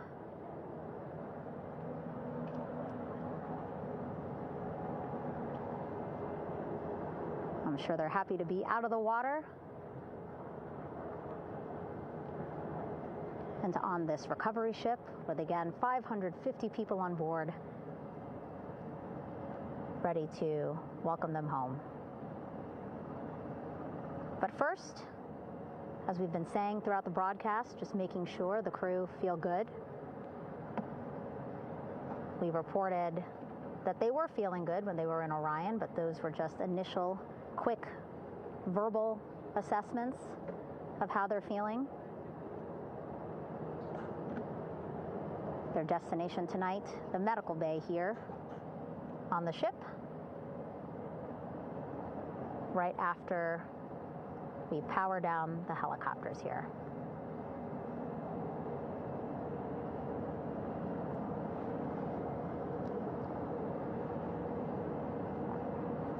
The team on the flight deck working quickly but methodically.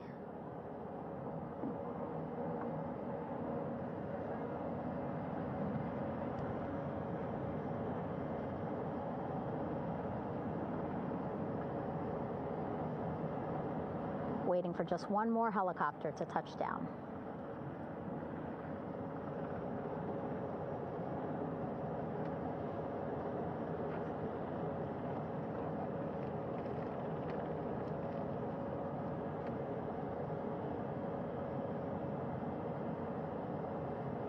Very limited personnel here on the flight deck. Restricted maneuvering doctrine is in effect. As that third helicopter touches down.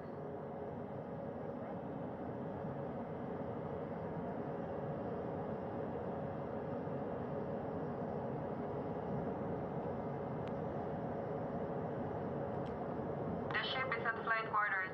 Stand clear of waiter decks, ACO frame 095, or no cover stop side, thrown articles over the side, hold all trash and garbage on station. Flight quarters.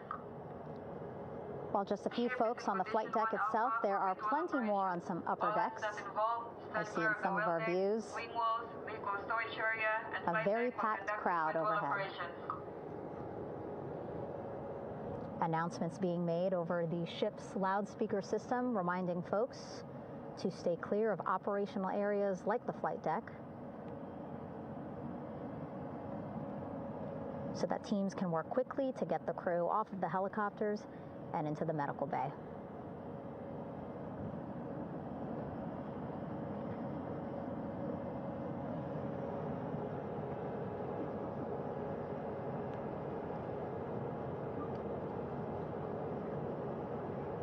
Splashdown today, 5:06 p.m.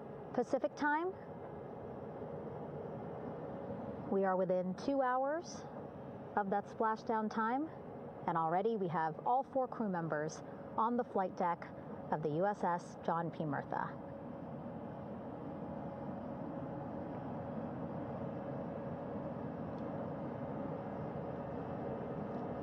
Again, crew waiting before getting out for the helicopters to completely shut down.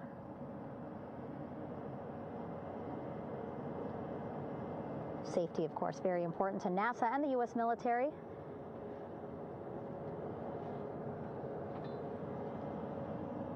So we'll wait just a couple of minutes here before we start seeing crew members walk off the helicopters one by one.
All right, and now here we see pilot Victor Glover and mission specialist Christina Cook sitting on the edge of one of the helicopters, looking in great spirits. That familiar smile and laugh from Victor, I can see it from here. Christina, I'm sure, feeling the same way, just blocked a little bit by our camera here, but we'll see her here shortly. A photographer taking their pictures. Victor saluting folks on the flight deck. They look like they're in great spirits. Happy to be home, I'm sure.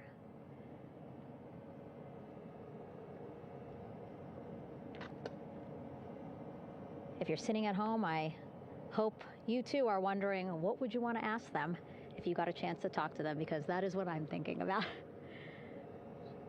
Getting the opportunity to talk to or ask questions of these 4 astronauts who just made history as the first crew to return to the moon since 1972.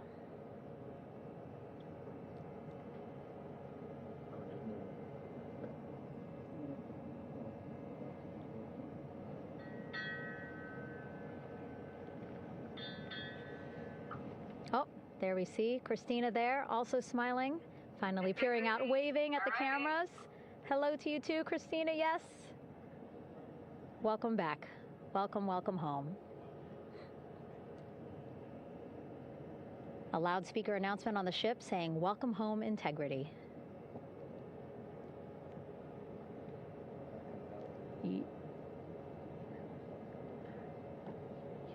Victor in great spirits. I can't see who he's talking to, but I kind of think that he might be talking to his other 2 crew members. Shouting from across the flight deck, congratulations to one another.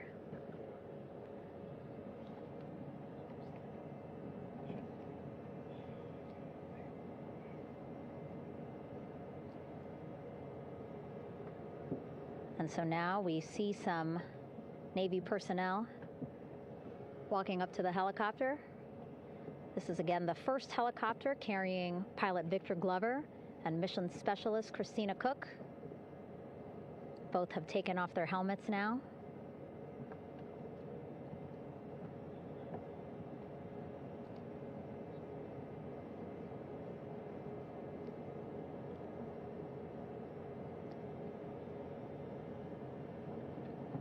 Some pictures, video to catalog this historic moment.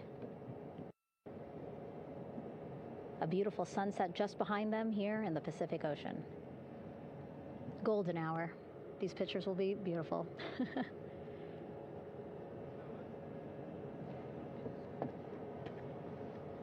Now we see NASA Administrator Jared Isaacman. He is on the flight deck, as well as Flight Surgeon Rick Schuring walking over to Victor and Christina first. We saw the administrator walk over to the other helicopter, which is carrying Commander Reed Weissman and Mission Specialist Jeremy Hansen. We heard from Rick earlier in the broadcast. Again, he said he's going to be out there on the flight deck to do another initial assessment of the crew, ask them how they're feeling, anything bothering them. But again, from what I'm seeing, they look like they're in great spirits and feeling pretty good for folks who just traveled 695,000 miles from Florida to the moon and now here to the Pacific Ocean.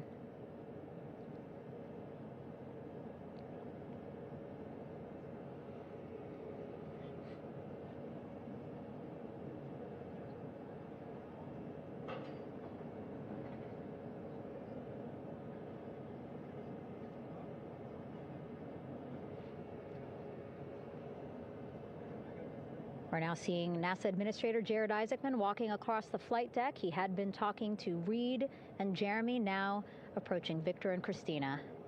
A hug from Victor, a hug from Christina. What a moment that we're getting to experience together.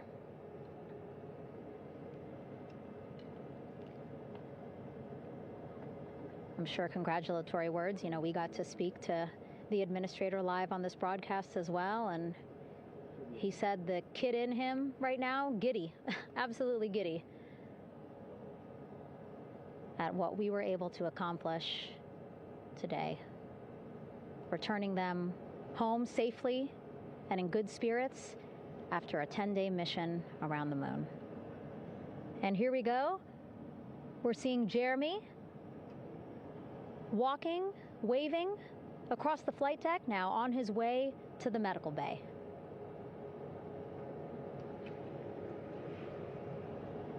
It's a short walk, less than a minute. Again, that's why the recovery team decided to use helicopters to get them on the flight deck for that short walk to medical bay.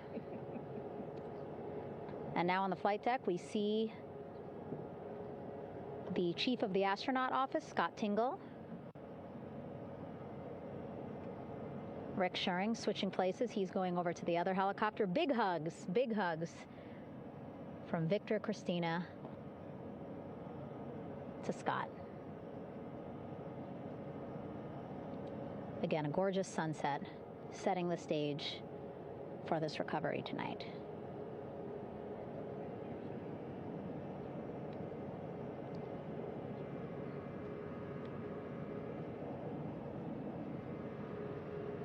All right, and now here we are, Christina,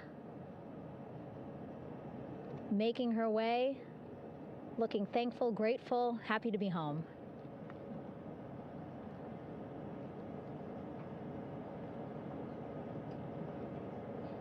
You can see she's looking up. Again, lots of people, just a few levels up off the flight deck, welcoming her home.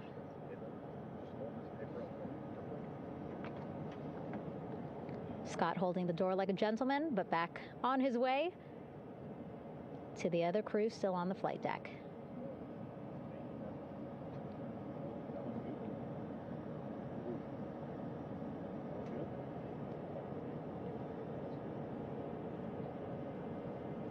So still on the flight deck, Victor Glover and Reed Weissman.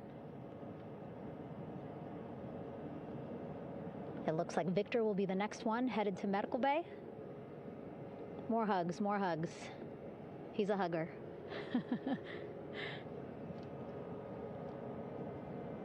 Victor looking good as he walks across the flight deck. NASA Administrator applauding. Victor applauding for all the folks on the ship with him who played a role in their safe return today.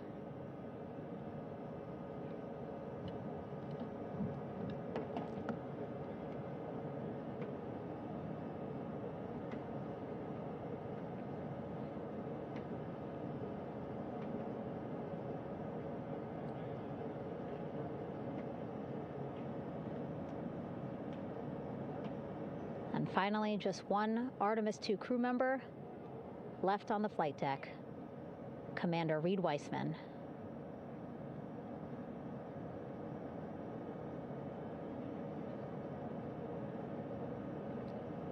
Applause from the group there on the flight deck, I'm sure, as well as on the level just above them, packed with people. Reed looking good as he takes his steps towards the medical bay.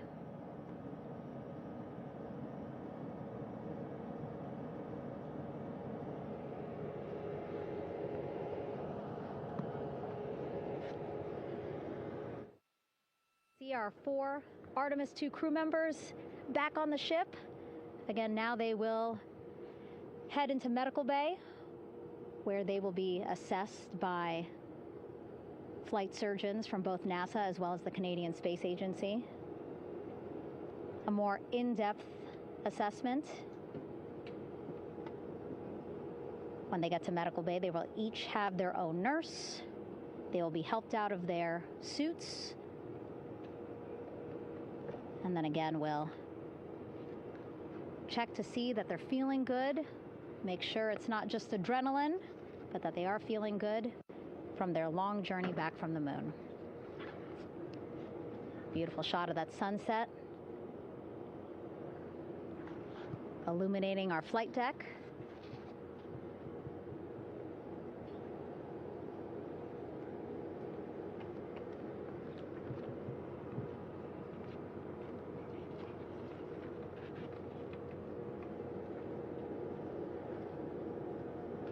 All right, and now with our astronauts safely on board, I want to welcome on Artemis Recovery Director Lily Villarreal. Lily, I don't know how you must be feeling right now. Ecstatic, relieved? So ecstatic, relieved. Of course, we still have to bring the capsule into the well deck of the ship, but this is a major milestone to have the crew here on the ship and in medbay. You know, our team has been preparing and working really hard, and I'm just so proud of them all. Everything went very well, just as planned. Our teammates in Houston, the flight control team was just amazing. We were able to have great conversations and communications about everything. And I don't know what else to say. I'm just so ecstatic. It's such a wonderful feeling to get to this point. Again, we still have to get the capsule, but this is huge for all of us in landing recovery, and I couldn't do this without my team, and of course the full support of the U.S. military. There's going to be lots of, high fives when we get the capsule back in, and I'm so happy that the crew's doing well, Ryan's doing well, and thank you for everybody watching. Yeah, it was great to watch the crew come back to the ship with you. How were you feeling when you were seeing them looking so happy to be home and feeling really good? The funny thing is that we had video of them from inside the Orion vehicle. They were like that from the beginning. When we opened the hatch, they were already out of their seats, having a good time, waiting for us to open the hatch. And they opened the hatch, and of course we did the first medical assessment. Everybody was doing very well, and they were just having such a great time with the medical team that was inside the capsule. I think they were all taking selfies with the phones that they have, probably talking about what they saw, and it was just smiles all around. They were having such a great time. And then we put them on the front porch when we were ready to put them on the front porch. And again, you could see they were just so ecstatic to be home and talking to everybody. So we were very happy to see all of that in the control room of the LFOC. How remarkable is that? Again, if we think about their journey, the 695,000-mile journey around the moon and back, coming back at 30 times faster than the speed of sound. I mean, how remarkable is that they are in such good spirits? I mean, this is an amazing crew. I think you guys have seen it for the past 10 days. They're wonderful people, and we're so happy that they brought us along on that ride. And I can't wait to see all the additional videos and pictures that they have that, we'll get a hold of now that they're back on the ground. And I can't wait to hear how, a little more than what we saw on the press briefings from the crew about what they saw. It's just fantastic. Some of my favorite people around this 10 days was the science team and how excited they were.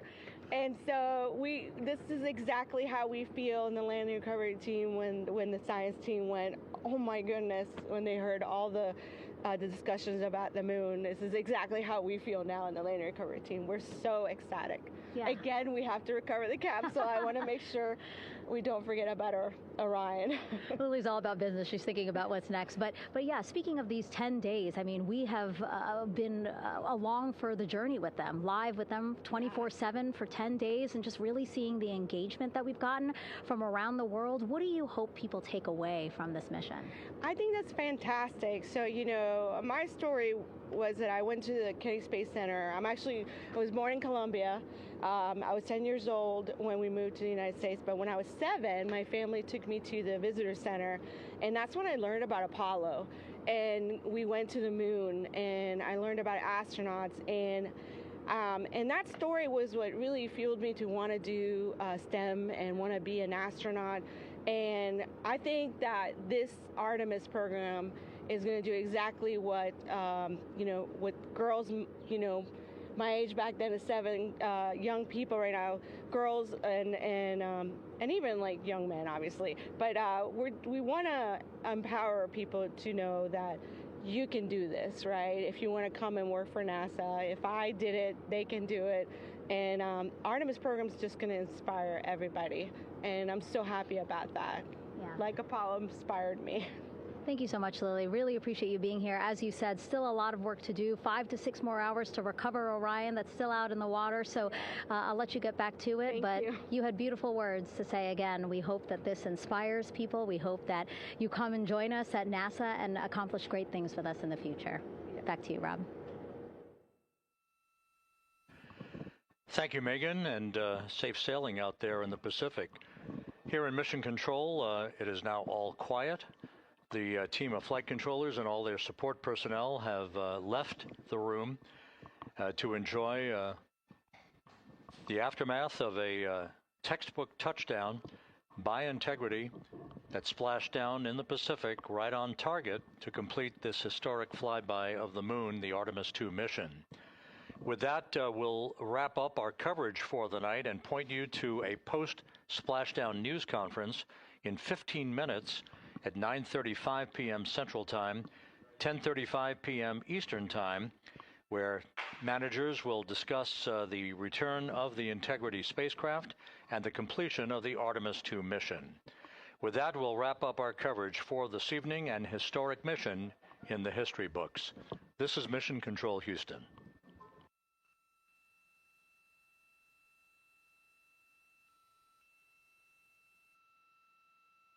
Main chute deploy.